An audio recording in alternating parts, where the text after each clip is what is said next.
अस्सलाम वालेकुम रीडर्स, कैसे हैं आप सब लोग। उम्मीद करती हूँ आप सब लोग खैरियत से होंगे। तो आज मैं आप लोगों के साथ एक और अच्छा सा नावल लेके आई हूँ जो इंशाल्लाह ताला आप लोगों को पसंद आएगा। नावल का नाम आप लोगों को लास्ट में पता चलेगा, तो चलिए पढ़ना स्टार्ट करते हैं। गुड मॉर्निंग बाबा जान। अरे उठ के मेरी गुड़िया। अहमद साहब ने प्यार से बिहा का माथा चूमते हुए अपने साथ बिठाया। जी बाबा जान, आज यूनिवर्सिटी का पहला दिन है इसलिए जल्दी उठ गई। माशाल्लाह, जीती रहो हमारी गुड़िया तो बहुत ज़हीन है। अहमद साहब ने बिहा के सर पर हाथ फेरते हुए कहा था। जी बाबा, आज मेरा पहला दिन है, मैं जा रही हूँ, देर हो रही है, दुआ कीजिएगा। अबिया ने जूस पीते हुए जवाब दिया। जल्दी से बैग उठाकर अपने बाबा से दुआ लेकर भागने वाले अंदाज में बाहर निकल गई। गाड़ी में बैठे ड्राइवर को चलने का कहा था। अरे अरे, आराम से लड़की। ये बिना। अहमद साहब इसकी जल्दबाजी को देखकर हंसे थे। अबिया अपने वालिदैन की इकलौती औलाद थी। अबिया की मामा अबिया के पैदा होते ही अपने हाल के हकीकी से जा मिली थी। अहमद साहब ने मोमना बेगम से अपनी पसंद की शादी की थी। अहमद साहब के वालिद को जब ये बात मालूम हुई तो उन्होंने अहमद साहब को जायदाद से बेदखल करके इससे सारे रिश्ते ख़त्म करके इन्हें हवेली से निकाल दिया था। अहमद साहब अपनी बीवी को लेकर इस्लामाबाद शिफ्ट हो गए थे। साल के मुख्तसर साल के बाद अबिहा की पैदाइश के वक्त मोमना बेगम अबिहा की जिम्मेदारी अहमद साहब को सौंपकर दुनिया से रुखसत हो गई थी। सदमा गहरा था। इतने चाहने वाली शरीके हयात साथ छोड़कर चली गई थी, मगर अहमद साहब ने बिहा की खातिर अपने दुख को बर्दाश्त कर लिया और भी तवज्जो बिहा की जानिब करके इसके बेहतरीन परवरिश करने की पूरी कोशिश की थी। बिहा का ख्याल रखने के लिए बुआ को रखा गया था, जो एक गरीब औरत थी। शौहर का इंतकाल कुछ अर्सा पहले ही हुआ था। इनकी कोई औलाद ना थी, लेकिन उन्होंने बिहा की परवरिश एक माँ की तरह की थी।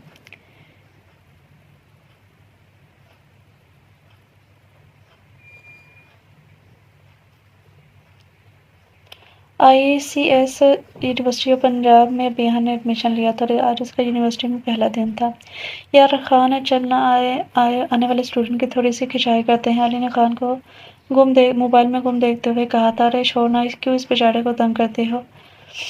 अपनी कमीज की जेब में मोबाइल को डालते हुए खान ने कहा। Navy blue shirt navy blue salwar kameez में आस्तीन चढ़ाए, बुरे बाल माथे पर गिरा। जब अपनी बुरी आंखों से जब वो सामने वाले को देखता तो अगले बंदे का अपना दिल इसकी आंखों में डूबता हुआ नजर आता। वो अपने महसूस हुलिये में अच्छा खासा हैंडसम लग रहा था। यार यही तो दिन है, मैं फिर कुछ साल बाद ये दिन याद करके ठंडी सांस से भरा करेंगे। चल, अब अली तकरीबन से घसीटते हुए ला रहा था। यूनी गेट से थोड़े फासले होकर अपने खड़े होकर अपने शिकार को ढूंढ रहे थे कि अली की नजर गेट से अंदर आती हुई बिहा पर पड़ी। मिल गया शिकार। अली खान ने अली की नजरों का ताक़ुब किया तो ब्लू टेल शर्ट के साथ ब्लू जीन्स पहने, स्टॉलर गले में लटकाए, हल्के सुनहरी बालों की ऊंची पोनी बनाए, अपनी नीली आंखों से इधर उधर का जायजा लेती हुई है, पर इसकी नजर ठहर सी गई थी। वो उनके पास से गुजरने लगी जब अली की आवाज़ से वो होश में आया था। Excuse me ma'am, can we help you. मैं नो नो में जवाब दिया और आगे बढ़ने लगे। बिहा ने इसकी तरफ देखा था। अरे ऐसे कैसे, हम आपको आपके अपार्टमेंट तक छोड़ आते हैं ना, मैं खुद चली जाऊंगी, रास्ता दीजिए। बिहा को अली का रोकना बिल्कुल भी पसंद ना आया था। खान ने अली को बातों से पकड़ कर साइड पर किया, बिहा को जाने का रास्ता दिया। बिहा एक नज़र खान पर डालकर आगे बढ़ गई थी। तूने इसे जाने क्यों दिया, वैसे तो तू किसी को नहीं छोड़ता। राश क्या हो गया भाई तुझे। खान अभी तक बिहा को जाते हुए देख रहा था, जो लम्हा पर लम्हा से दूर होती जा रही थी। अली ने इसको नज़रों को नोट किया था। वो भाई चली गई है, वो अली ने खान का कंधा पकड़कर जरा ऊंची आवाज में कहा। वो बदमज़ा हुआ था, लगता है मामला गड़बड़ है। अली ने खान को छेड़ा था। हाँ ऐसा ही समझ, मुझे वो चाहिए। खान एक बार फिर मुड़कर ऐसी जगह को देखा था। ओए होए, तू लड़कियों से भागने वाले को आखिर आज एक लड़की पसंद आ ही गई। अगर वो कहीं और इन्वॉल्व हुई तो। अली ने कुछ सोचते हुए पूछा था। तुम जानते हो ना कि जो चीज़ दिलावर खान को पसंद आ जाए वो उसे किसी भी हाल में नहीं छोड़ता। फिर शाम तक इस लड़की की सारी डिटेल चाहिए। समझ के तो मौके बहुत अली ने सर को तस्लीम कम किया था। अभी अपने क्लासरूम में दाखिल हुई और एक साइड पर होकर अपनी निशस्त पर बैठी थी कि एक लड़की इसके सामने आकर रुकी तो अपना हाथ अबीहा की तरफ बढ़ाया था। Hello, my name is Maria. Abiha ने मुस्कुराते हुए उसका हाथ थामा था। हाय, आई एम अबीहा अहमद खान। क्या आप मेरी दोस्त बनेगी। मारिया ने इसके साथ बैठते हुए पूछा था। Why not. अबीहा खुश दिली से जवाब दिया था। अभी वो बातों में मगन थी कि क्लास में टीचर दाखिल हुए।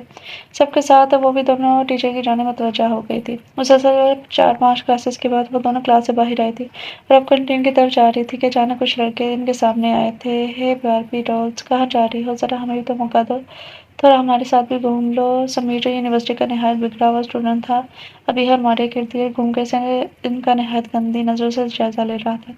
अभी हमारे का हाथ पर थाम कर जैसे ही आगे बढ़ने लगे, समीर ने बिहा का हाथ पकड़ लिया। बिहा एकदम मुड़ी और एक जोरदार थप्पड़ से दे मारा। चटाक, आज के बाद किसी का हाथ पकड़ने से पहले इस थप्पड़ को याद कर लेना। ग्राउंड में सब स्टूडेंट खड़े तमाशा देख रहे थे। तुमने मुझ पर हाथ उठाया समीर यजदानी को, तुम्हें इसका हिसाब देना पड़ेगा। देख लेना, समीर गुस्से से भंका रहा था। जाओ, जो करना है कर लो, डरती नहीं है मैं तुम जैसे गीदड़ से। अभी ने भी जवाबन इतने ही गुस्से से कहा था और वहां से निकल गई थी। समीर ने सुर्ख आंखों से ये सब देखा था कि सब स्टूडेंट वहां से निकलते चले गए थे। समीर के दोस्त उसे खींच कर वहां से ले गए थे। समीर यजदानी फारूक यजदानी का इकलौता और बिगड़ा हुआ बेटा। यूनिवर्सिटी में मारपीट और लड़कियों से बदतमीजी के अलावा कोई काम न आता था। इससे समीर के वालिद हर साल यूनिवर्सिटी को लाखों का फंड देते थे, इसलिए कोई भी उस्ताद इसके खिलाफ कुछ न कह पाते। अब यह समीर को तो सबक सिखाई थी, हमारे के साथ कैंटीन में बैठी परेशान हो रही थी। यार कुछ नहीं होगा, तो मैं भी टेंशन ले रही हो, वो कुछ नहीं कर सकता, तुम रिलैक्स रहो। मारिया ने उसे तसल्ली दी थी। मारिया, मैं घर जा रही हूँ, मेरा सर दर्द से बढ़ जाएगा। अभी हाँ नम आवाज से बोलती वहां से निकली थी। जाने बगैर किसकी आंसू भरी आंखें देखकर कोई शदीद तहश में आया था। खान और अली कैंटीन में बैठे हुए थे। जब खान ने बिहा की बात सुनी थी, उसके मुंह से समीर का नाम सुनकर वो गुस्से से पागल हुआ था। अब बिहा के जाने बाद वो समीर के पास गया और उसका दिमाग लगाने का सोच रहा था कि अली ने इसे ऐसा करने से रोका था। खान, तू पागल हो गया हो, इससे काम ले। अगर अभी तो इसके पास जाएगा तो बात बिगड़ जाएगी। Please calm down. हाँ तो क्या करूँ, बैठ कर तमाशा देखूं? अली, वो मेरी इज्जत है, मैं बिल्कुल बर्दाश्त नहीं करूंगा कि कोई इसे देखे भी। और ये समीर मेरे हाथ से बचेगा नहीं। खान ने गुस्से में सामने पड़ी कुर्सी को ठोकर मारकर दूर इशारा था। सब स्टूडेंट्स की तरफ मुतवज्जा हो रहे थे। खान, सब देख रहे हैं, चल यहाँ से। अली भी उसे खींच के वहां से ले गया था। घर आकर अबीहा अपने कमरे में बंद हो गई थी। बुआ पूछ के थक गई, लेकिन अबीहा ने कुछ न बताया। अहमद साहब को जब पता चला तो कमरे में दाखिल हुए। अभी हमारी डोल क्या हुआ है? बाबा, सब में दर्द है तो इसलिए घर आगे परेशान ना हो आप। अबीहा समीर वाली बात बताकर अपने बाप को परेशान नहीं करना चाहती थी, इसलिए झूठ बोल के ने मुतमिन किया था। क्या ज्यादा दर्द हो रहा है? चलो हम डॉक्टर के पास चलते हैं। अरे नहीं बाबा, अब मैं ठीक हूँ, डोंट वरी, बस थोड़ी देर सो जाऊंगी तो ठीक हो जाऊंगी। अबीहा ने मुस्कुराते हुए जवाब दिया। ठीक है बेटा, आराम करें।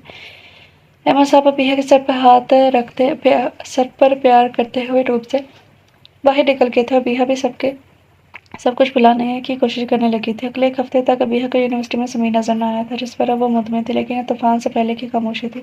वो नहीं जानती थी कि समीर अपनी बेइज्जती का बदला नहीं भूलता। समीर ने ऐसा प्लान बनाया कि अबीहा खुद कर चलकर आकर से माफी मांगने पर मजबूर हो जाती। खलील खान इस वक्त रेस्टोरेंट में बैठे हुए थे। खान के हाथ में अबीहा की डिटेल्स थी और वो किसी गहरी सोच में डूबा हुआ था। अब तो क्या करेगा? बेहतर है तो अबीहा से बात कर इसको सच बता दे। मिली ने खान को समझाया था। नहीं, अभी नहीं, मैं इसे कुछ नहीं बताऊंगा इस बारे में। हाँ, मैं इसे ये जरूर बताऊंगा कि मैं इसे कितना चाहता हूँ, और अगर इसने तुझे रिजेक्ट कर दिया तो इसे हर हाल में मेरा होना है। वो सिर्फ मेरी है, मेरे अलावा अगर इसने किसी के बारे में सोचा भी तो मुझसे बुरा कोई नहीं होगा। इसकी आंखें एकदम से लाल हुई थी। कहाँ, तुम क्या करने वाले हो? देखो, जो करना है सोच समझ कर करना, ये ना हो कि वो तुमसे दूर हो जाए। तुम समझ रहे हो ना? समझ रहा हूँ। चल, कल मिलते हैं। अभी मैं घर जाऊंगा। खान अली से मिलता अपनी गाड़ी की तरफ बढ़ गया था। अली भी डिटेल्ड टेबल से अपनी चीजें उठाता हुआ घर की तरफ रवाना हो गया। अली और खान कॉलेज के ज़माने से बहुत अच्छे दोस्त थे। अली के वालिदैन का अपना कारोबार था। अली की वालिदा हाउसवाइफ थी। अली से बड़ी दो बहनें थी जिनकी शादी कुछ अर्सा पहले ही हो गई थी। 2 हफ्ते बाद समीर यूनिवर्सिटी आया था। रब्बा बिहा को ढूंढ रहा था। उसे ग्राउंड में बैठी नजर आ गई थी। ग्रीन लॉन्ग शर्ट और जीन्स के साथ स्टॉलर गले में लटकाया नोटिस बनाने में मगन थी। मारिया भी इसके करीब बैठ गई थी। समीर इसके पास जाने का सोच रहा था कि निमरा के पास से चली गई। निमरा भी समीर की एक तरह बिगड़ी हुई नवाबजादी थी, खुद को सबसे हसीन समझने वाली। हेलो समीर, कैसे हो? तुम 2 हफ्तों से कहाँ थे? नंबर भी बंद था तुम्हारा। मैंने कितना मिस किया तुम्हें, निमरा ने बेबाकी से कहते समीर के कंधे पर हाथ रखते हुए कहा था। समीर ने इसके पीछे देखा। भी हाँ, वहाँ ना थी। हाँ, मैं आउट ऑफ सिटी गया हुआ था। तुम बताओ। वो दोनों बातें करते हुए वहां से चले गए थे। अभी यह लाइब्रेरी में बैठे नोट्स बना रही थी जब इसे खुद पर किसी की नजरों की तपिश महसूस हुई। इसने इधर उधर निगाह दुराई थी, मगर कोई इसकी जानिब मतवज्जा ना था। अपना बहन समझकर वो दोबारा अपने काम की तरफ झुक गई थी। खान, जो आज सुबह से ही अबीहा को छुप छुप कर देख रहा था, उसके देखने पर जल्दी से बुक रैंक के पीछे छुप गया था। खान ने बुक रैंक से एक बुक निकाल कर अबीहा के सामने वाली कुर्सी पर बैठा। अबीहा के हाथ रुके थे। इसने एक नजर खान को देखा और दोबारा नोट्स पर झुक गई थी। खान उस सिलसिला अबीहा की हरकतें देखकर महफूज हो रहा था, जो बार बार यहाँ वहाँ देख रही थी। अबीहा झुंझलाकर अपनी चीख रही थी, बाहर आ गई थी। खान को हंसी भी आ रही थी। फिर अपनी हंसी जब्त करता हुआ बुक वापस ट्रेन में रखता हुआ बाहर निकल गया।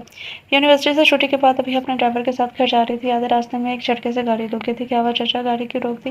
पता नहीं बिटिया, मैं देखता हूँ। अभी ड्राइवर चाचा गाड़ी का इंजन खोल कर खड़े हो गए थे, पर कुछ समझ नहीं आ रहा था। 10 मिनट बाद अभी गाड़ी से बाहर निकली।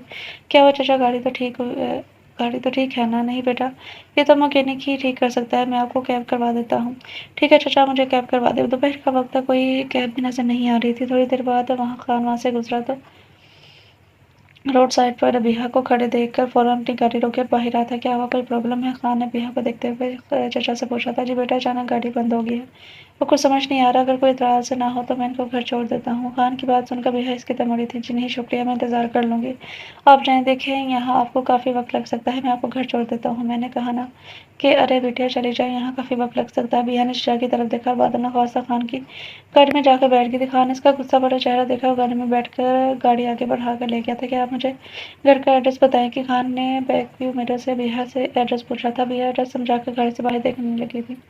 गाड़ी बिहा के घर के सामने रुकी तो बिहा के उतरने से पहले खान ने उतरकर इसके लिए गाड़ी का दरवाजा खोला। थैंक्स। तो बिहा थैंक्स बोल के आगे बढ़ गई। खान अभी तक इसे देख रहा था जब तक वो घर के दरवाजे के अंदर न चली गई। बिहा के जाने के बाद वो भी गाड़ी आगे भगा ले गया था। माजी साल पहले खान की मम्मा रेहाना बेगम ने अजीज़ खान से शादी की थी। उसकी दिली ख्वाहिश थी कि वो 22 साल अपनी बहन शबाना बेगम से अपने देवर का निकाह करवाएं और इस घर में आकर राज करे।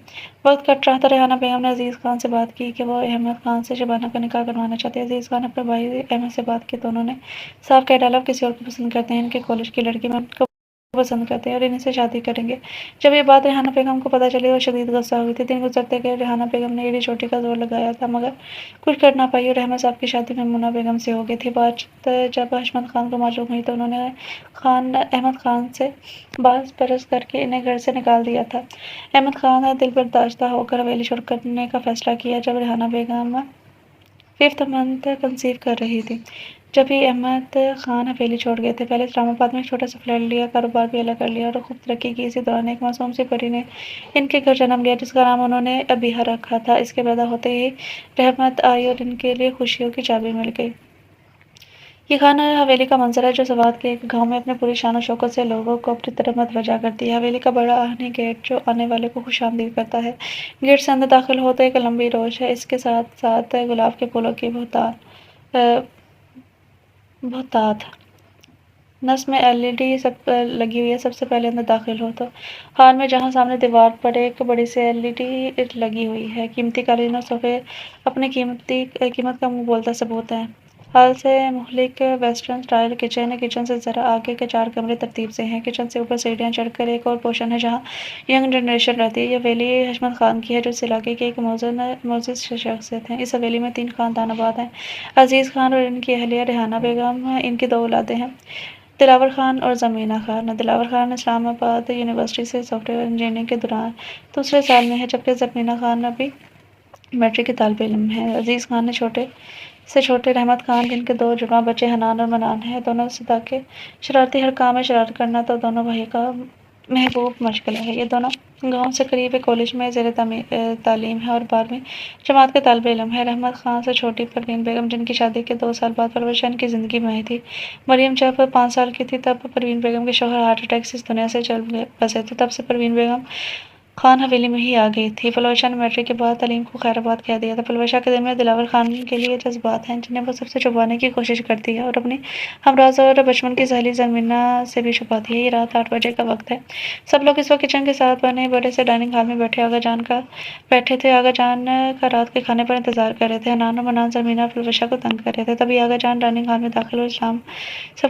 सलाम का जवाब दिया था। खाना खाने के बाद सारी खवातीन अपने कमरों की तरफ चल दी थी जबकि मर्द हजरात आगा जान के साथ हाल में बैठे थे। अजीज खान अपने लाडले से कहो कभी हवेली का भी चक्कर लगा लिया करे, शहर जाकर तो हवेली का रास्ता ही भूल गया है। आगा जान ने अजीज खान को मुखातिब किया था। जी आगा जान, मैं कह दूंगा। उन्होंने हंकार भरी थी और हम चाहते हैं कि इस दफ़ा वो आए तो एक रस्म कर लें। पलवशा और दिलावर खान के निकाह के तुम दोनों क्या कहते हो? परवीन तो इनकार नहीं करेगी, हमें यकीन है। जी आगा जान, जैसे आपको मुनासिब लगे। दोनों भाई साथ बोले थे। मजीद कुछ देर बाद आगा जान उठकर अपने कमरे में चले गए थे। दोनों भाई भी उठ गए थे। रात के 10 बजे का वक्त था। दिलावर अभी फ्रेश हुआ निकला था, किसका मोबाइल रिंग हुआ। आगे बढ़कर मोबाइल उठाया तो बाबा कॉलिंग देखकर फौरन कान के साथ मोबाइल लगाया था। अस्सलाम वालेकुम बाबा जान, कैसे हैं आप? मोरे जान कैसी हैं? और आगा जान, हवेली में सब कैसे हैं? सब ठीक है। तुम बताओ हवेली कब आओगे? सब तुम्हारा इंतजार कर रहे हैं। जी जी बाबा जान, मैं अगले हफ्ते आ जाऊंगा। मोरे जान की तरह। हाँ हाँ, तुम्हारी मोरे यहीं है, बात कर लो। सलाम मोरे जान, कैसी हैं आप? वालेकुम सलाम बेटा, मैं ठीक हूँ। तुम सुनाओ, जल्दी से आ जाओ वापस। बहुत कर ली पढ़ाई। रेहाना बेगम नम आवाज़ में बोली थी, "ओहो! मोरे जान आप क्यों परेशान होती हैं? जल्दी आऊँगा।" थोड़ी देर बात करने के बाद दिलावर अबीहा के ख़्यालों में खोया था।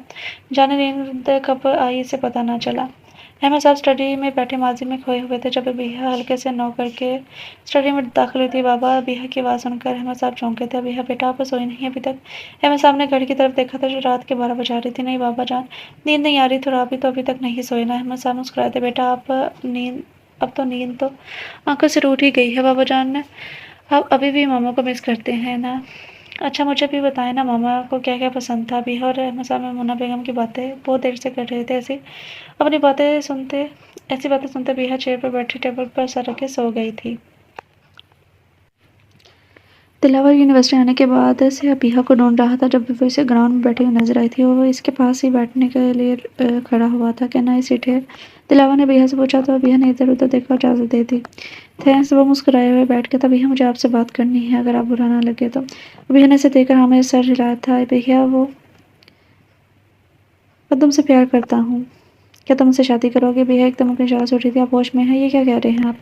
अबीहा जैसे अभी तक शॉक में थी और वहाँ से निकलती चली गई। अबीहा यूनि से निकलकर घर पहुँची और अपने कमरे में बंद होकर शिद्दत से रोती थी। आज फिर वही अल्फाज किसी और के मुँह से सुनकर माज़ी के ज़ख्म फिर से हरे हुए थे। दिलावर इस वक़्त हवेली जाने के लिए गाँव के रास्ते पर था।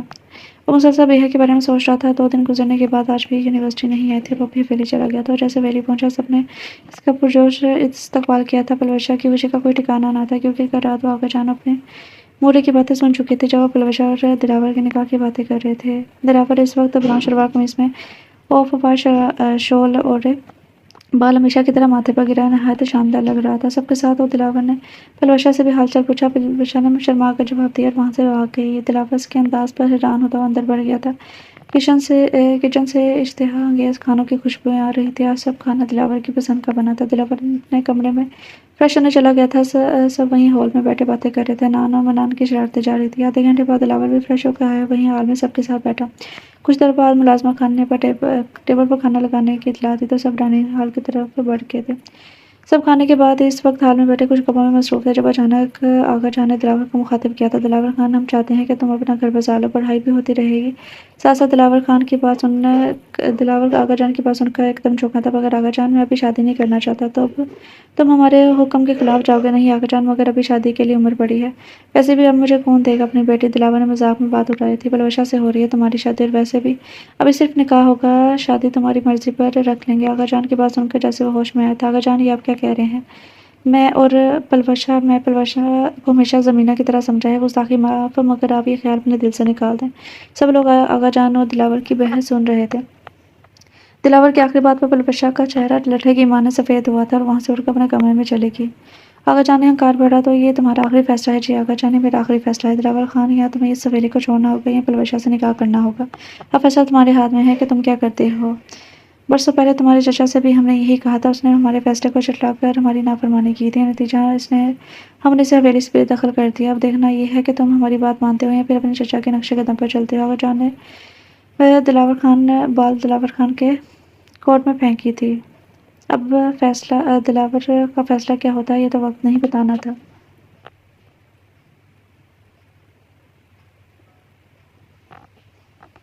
दिलावर दिन तक आगाजान को मनाता रहा मगर इनकी एक वही बात यहाँ पलवशा से निकाह कर हवेली छोड़ दो।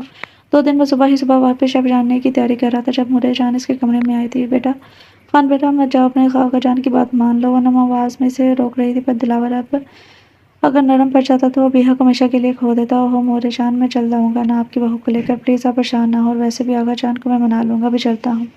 खुदा हाफ़िज़।" दिलावर अपनी नूरजहान से मिलकर वापसी के रास्ते के लिए मुड़ गया था और आगाजान के बारे में सोच रहा था। सुबह के 10 बजे का वक़्त था जब दिलावर शहर पहुँचा था। चेंज करने के बाद यूनिवर्सिटी के लिए वो घर से निकला था। यूनिवर्सिटी पहुँचकर सबसे पहले अली से मिला था और उसने अबीहा के बारे में पूछा। यार तो वो काफ़ी दिन से नहीं आ रही यूनिवर्सिटी में। उनकी फ्रेंड से पूछा, इन्हें भी मालूम नहीं है। अली ने खान को इसकी गैर-हाज़िरी का बताया तो हकीकत में परेशान हुआ था। काफ़ी सोचने के बाद जैसे किसी नतीजे पर पहुँचा। "चल ठीक है, अब मैं घर जाऊँगा, आराम करूँगा, कल मिलते हैं।" "हाँ ठीक है, मिलते हैं।" फिर वो दोनों बगल गेट होते हुए बोले थे। खान अपने घर की तरफ चल दिया था। घर आने के बाद आराम करने के घर से बेड पर लेट गया तो अबीहा, "मैडम, आपका भी कोई बंदोबस्त करना पड़ेगा। Just wait and watch." ख़्यालों में अबीहा से मुखातिब होते हुए नींद की वादियों में गुम हो गया था।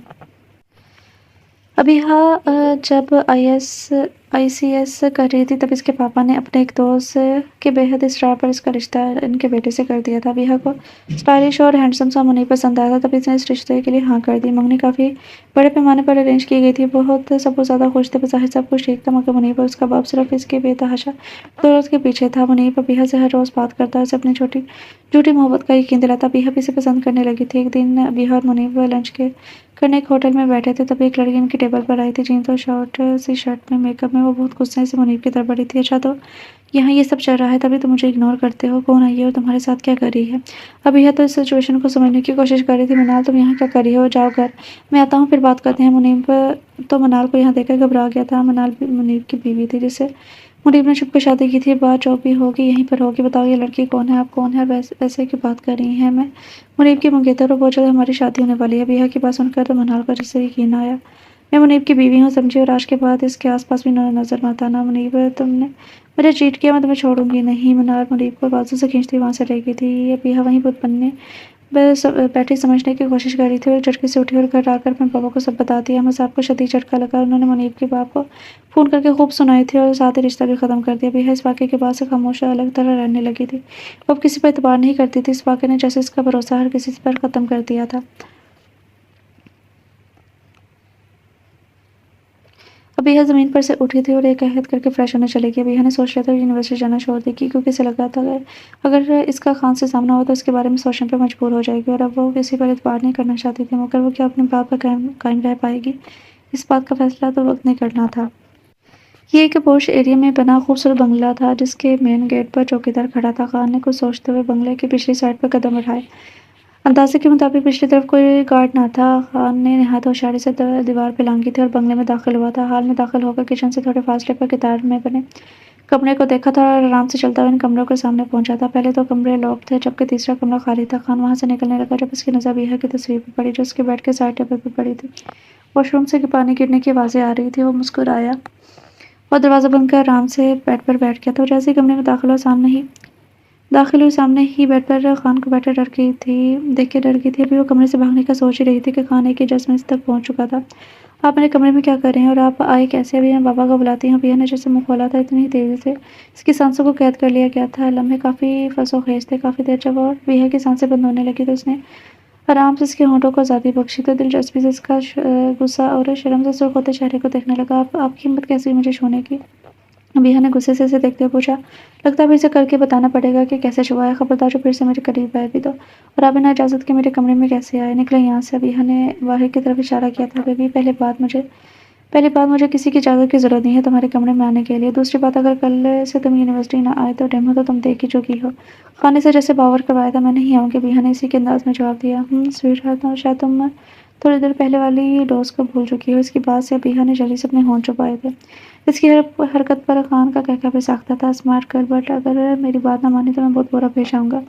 डरी सहमिया बिहा की गाल खींचकर खिड़की से बाहर कूद गया था। बिहा ने आगे बढ़कर जल्दी से खिड़की बंद की और बेड पर बैठकर इस नहीं आने वाली मुसीबत के बारे में सोचने लगी। अभी हमारी से बातें करते हुए जैसे ही क्लास से बाहर निकली समीर और इसके चमचे इसका रास्ता रोके खड़े थे। उसके हुस्न जमाल पर यारो काले कपड़े कमाल लगते हैं। समीर ने बेहा को आंख मारते हुए शेर पढ़ा था। सब स्टूडेंट के जानने आसपास से जमा हो गए थे। अपने घटिया शेर शायरी किसी और को सुनाओ, जाकर रास्ता छोड़ो, शायद पिछली दफा का थप्पड़ भूल गए हो तुम। अब यह गुस्सा कंट्रोल करते हुए जैसे सुर्ख हुई थी। इतना ना दोबारा ही गलती मत करना वरना अंजाम अच्छा नहीं होगा। अभी के लिए चलता हूँ। अभी हर हमारे यहाँ शॉपिंग के लिए आई थी। खान वाले भी वहीं शॉपिंग कर रहे थे जब अली ने बिहा को देखा था। खान तेरी किस्मत तो बड़ी अच्छी है, वो देख भाभी। खान जो ड्रेस देख रहा था अली के बताने पर सामने देखा जहाँ भी अपने दोस्त के साथ किसी शॉप से निकली थी। वो मतलब अल्लाह भी हमें मिलाना चाहता है। खान मुस्कुराता अली का कुछ देर में आने का कहकर बिहा की तरफ बढ़ गया था जो एक टेडी बियर को देख रही थी। मारी दूसरी शॉप में गई थी वो तभी वो एक टेडी बियर वाली शॉप में आ गई थी। खान ने इसके नजरों के ताकुब में एक इससे सफेद टेडी बियर को देखा था। भैया यहाँ क्या करी हैं आप? इस खान ने इसके पीछे खड़े होकर इसे पूछा। खान की बात सुनकर पूछ ली थी। आप यहाँ क्या कर रहे हैं? मतलब आप मेरा पीछा कर रहे हैं? देखें आपकी कल वाली हरकत के लिए मैंने अभी आपको माफ़ नहीं किया। जाए यहाँ से वरना मैं सबको बुलाकर आपकी धुलाई करवा दूंगी। समझे? आप जाओ बुलाओ, मैं भी देखूँ कि इसमें इतनी हिम्मत है। और वैसे भी मैं तो सॉरी करने आया था, कल रात आपको देख कर कंट्रोल नहीं कर पाया। खुद को बस इसलिए आपको किस करती और आप हैं ही इतनी प्यारी, कोई काफिर कैसे संभलेगा। खान फिर से पटरी से उतरा था। अब यह इसकी बातों पर ब्लश हुई थी। अब जाए यहाँ से प्लीज। अब यहाँ जैसे हार मानी थी। कल तुम्हारे पापा से मिलने आऊंगा, हमारी शादी की बात करने। अगर मना किया तो उठा कर ले जाऊंगा। ओके स्वीटी, अब मैं चलता हूँ, कल मिलते हैं तुम्हारे घर पर। अच्छी सी चाय बनाना, बाय। बेहा को बुत बना छोड़कर वापस चला गया था। मारिया वापस आई तो बेहा को देखकर इसकी तरफ आई थी। क्या हुआ बेहा, आर यू ओके? वो एकदम से होश में आई थी। हाँ हाँ मैं ठीक हूँ, चलो यहाँ से। मारिया को लेकर वो जल्दी से मॉल से निकली थी। खान के जाने के बाद परवशा बिल्कुल खामोश सी हो गई थी। बात करना जैसे भूल ही गई थी। सब घर वाले खान की वजह से परेशान थे। शाम के वक्त पलवशा लान में बैठी थी जब आगा जान ने इसे अपने कमरे में बुलाया था। पलवशा आगा जान के कमरे के बाहर खड़ी थी। नॉक किया जब आगा जान ने इजाज़त दी थी। आगा जान कोई किताब पढ़ रहे थे। पलवशा को बैठने का कहकर किताब सर पर रखी और उसकी जान में मुतवज्जा हुए। कैसी हमारी बेटी? आगा जान ने प्यार से पूछा था। जी आगा जान मैं ठीक हूँ। तो फिर कमरे से बाहर क्यों नहीं निकलती? ऐसी बात नहीं है आगा जान, बस यूं ही। देखो पलवशा बेटी, अगर तुम दिलावर खान की वजह से परेशान हो तो एक बात याद रखना, इसकी शादी सिर्फ तुमसे होगी। अब परेशान मत होना, जाओ हमारे लिए एक अच्छा सा एक कप कहवा लेकर आओ। जी आगा जान अभी लाती हूँ। आगा जान ने दोबारा किताब खोली थी और परवशा किचन की तरफ चली गई थी। सुबह के 10 बज रहे थे। आज तो इतवार का दिन था, इसलिए अभी तक सो रही थी। तभी बुआ हाथ में कोरियर बॉक्स लेकर कमरे में दाखिल हुई थी। अभी बेटा पूजा देखिए, ये आपके लिए कोई लेकर देकर गया है। बिया बुआ की आवाज़ सुनकर मंदी मंदी आंखें खोल के उठ बैठी थी। क्या हुआ बुआ? क्या सुबह सुबह उठा दिया बेटिया? ये कोरियर आया है। किसने भेजा है कोरियर? बुआ आप नाश्ता बनाए, मैं आती हूँ। ठीक है बेटा। बुआ नाश्ता बनाने चलेगी तो बिया ने कोरियर ओपन किया। बॉक्स में वही सफ़ेद टेडी बियर था जो कल वो मॉल में देख रही थी। किसने भेजा? वो हैरान थे। बॉक्स में एक छोटा सा कार्ड था। बिया ने खोला तो सी यू इन द इवनिंग लिखा था। एकदम खान की कही हुई बात याद आई थी। और गॉड नॉट अगेन। वो अगर घर आ गया तो पापा क्या सोचेंगे? क्या करूँ क्या करूँ, क्या मुसीबत है? ये तो पीछे ही पड़ गया है। वो जोंक की तरह मेरे साथ चिपटी गया है। अब क्या करूँ? जो होगा देखा जाएगा। बाबा खुद ही मना कर देंगे। अभी हाँ यही सब सोचते रिलैक्स हुई थी और फ्रेश होने चले गई। अहमद साहब इस वक्त अपनी स्टडी में बैठे थे। शाम 5 बजे का वक्त था जब बुआ ने किसी मेहमान के आने की इत्तला दी थी। अहमद साहब लॉन्च में दाखिल हुए तो खान अपनी जगह से उठा था। अस्सलाम वालेकुम। खान इस्लाम के था। अहमद साहब ने जवाब देकर बैठने का इशारा किया था। तभी बुआ लिबास माँ से सजी ट्रे लेकर आई थी। बुआ के जाने के बाद अहमद साहब खान के जाने में तवज्जो हुए थे। हाँ बरखुरदार अपना तारुफ तो करवाओ, बताओ कैसे आना हुआ? देखिए आप मुझे गलत मत समझिएगा, मैं आपसे बहुत ज़रूरी बात करने आया हूँ। उम्मीद है आप मुझे समझने की कोशिश करेंगे। खान ने आजिज़ी से जवाब दिया था। बोलो बेटा क्या कहना चाहते हो? अंकल ये बात यह है कि मैं दिलावर अजीज़ खान हूँ, आपके बड़े भाई का बेटा। खान ने जैसन के सर पर धमाका किया था। बिहा जब बाहर लॉन में जा रही थी खान की बात सुनकर वहीं आ गई थी। दरवाजे में रुक गई थी। उसकी आखिरी बात सुनकर वो भी सकते में आ गई थी। ये तुम क्या कह रहे हो? तुम वाकई मेरे भाई के बेटे हो? अहमद साहब एकदम से उठकर खान को गले लगाया था। जी अंकल मैं सच कह रहा हूँ। खान ने जवाब दिया तो अहमद साहब की आंखें भीग गई थी। अरसे बाद कोई अपना मिला था। खान ने इनके पीछे खड़ी बिहा को देखकर एक आंख विंक की थी। अब यह हड़बड़ाकर यहाँ देखने लगी। तभी अहमद साहब खान से अलग हुए थे। बिहा बेटी बाहर क्यों खड़ी है? देखो कौन आया। जी पापा क्या हुआ है? बेटा ये तुम्हारे चाचा का बेटा है दिलावर खान। पर पापा आपने तो नहीं बताया था मेरे किसी भी चाचा का। अहमद साहब ने बिहा को किसी के बारे में भी नहीं बताया था। हाँ नहीं बताया था, मगर यही सच है कि तुम्हारे चाचा का बेटा है। अंकल अबीरा मेरी ही यूनिवर्सिटी में पढ़ती है। खान ने बताया था। अच्छा अच्छा माशाल्लाह। बेटे तुम यहाँ खड़े क्यों हो? और घर में सब कैसे हैं? बीबी जान आगा जान अभी वैसे ही हैं क्या? अहमद साहब के पूछने पर खान संजीदा हुआ था। अंकल बीबी जान अब इस दुनिया में नहीं रही और आगा जान अब भी वैसे ही हैं। अपनी माँ की वफात का सुनकर अहमद साहब ठहर से गए थे। अभी ने अपने पापा की नम आंखें देखी तो तरफ कर अपने पापा के पास आई थी। प्लीज़ पापा चुप कर जाए। अहमद साहब ने बिहा को देखते अपने आंसू पूछे थे। हम खान ने अपनी मौजूदगी का एहसास दिलवाया था। सॉरी बेटा बस यूं ही। अहमद साहब भी खान की जाने में तवज्जो हुए थे। अंकल मुझे आपसे कुछ और भी बात करनी है। खान ने बिहा की तरफ देखते हुए कहा था। अहमद साहब को मुखातिब किया। हाँ हाँ बेटा बोलो। अहमद साहब ने फिर भी खुश दिली से पूछा था। वो मैं सोच रहा था आप अब एक दफ़ा हवेली चलें, आगा जान से मिल लेते। आगा खान साहब खान ने अहमद साहब से कहा था और अभी ने सुकून की सांस ली थी। अहमद साहब खामोश हो गए थे। अरे बेटा कुछ लो ना, कब से ऐसे ही बैठे हो? और अभी तुम चुप क्यों बैठी हो? बेटा कुछ बातें करो ना। अहमद साहब ने बात डाल ली थी। जी जी मैं पापा जान। अभी भी ज़बरदस्ती मुस्कुराए थे। अभी अपना घर नहीं दिखाओगे मुझे? खान ने बिहा की जान हलक में अटकाई थी। हाँ क्यों नहीं बेटा, जाओ दिलावर को घर दिखाओ, मैं रात के खाने की तैयारी करवाता हूँ। दिलावर बेटा आज आप यहीं पर रहेंगे? ओके। अहमद साहब ने खान का मुखातिब किया था। जी अंकल क्यों नहीं, ज़रूर। खान की तो दिली मुराद पूरी हो गई थी। आखिर बिहा के करीब रहने का मौका मिल रहा था। चले बिहा घर दिखाएं। खान ने बिहा को चलने का कहा तो मरती क्या ना करती, इसे उठना ही पड़ा था। जी चलें आपको घर दिखा दूँ। बिहा ने दांत पीसे थे। खान दिली दिली में इसकी हालत से महफूज हो रहा था। खान अभी हवाई लॉन में आ गए थे घर। वैसे तो आपने देखा ही हुआ है यहाँ के रूम्स तक आप जानते हैं कि कौन सा किसका है इसने और इस ड्रामे का क्या मतलब। अगर मैंने पापा को बता दिया ना तो जानते हैं ना वो आपको इस घर से निकाल देंगे। अबीहा को तो जैसे तपी चढ़ी थी तभी फट पड़ी थी। इसकी बात सुनकर खान ने जोरदार कहकर लगाया था, नो नो डियर कज़न, ऐसा कुछ नहीं कर सकती आप जानती हैं ना कि आप मुझे। फिर भी मैं क्या करता। खान ने रोका अबीहा की तरफ करते हुए कहा से पूछा और इसके चेहरे पर आई लड़कों कान के पीछे अड़सा था। प्लीज इसे दूर रहा करे मुझसे। अबीहा इसके पास आने से कब आए थे, जोर से इसका हाथ झटका। खान की एकदम से तेरवी चढ़ी थी, अगर आज के बाद मेरा हाथ झटकने की कोशिश की तो मुझसे बुरा कोई नहीं होगा, समझी। खान ने से फोन किया था, आपसे बुरा कोई हो भी नहीं सकता। बार बार पास आते हैं, छूने की कोशिश करते हैं, बुरा लगता है मुझे। अब यह भी सारे लिहाज से बलायता रखते हुए चीखी थी, मैं छूता हूँ तो बुरा लगता है।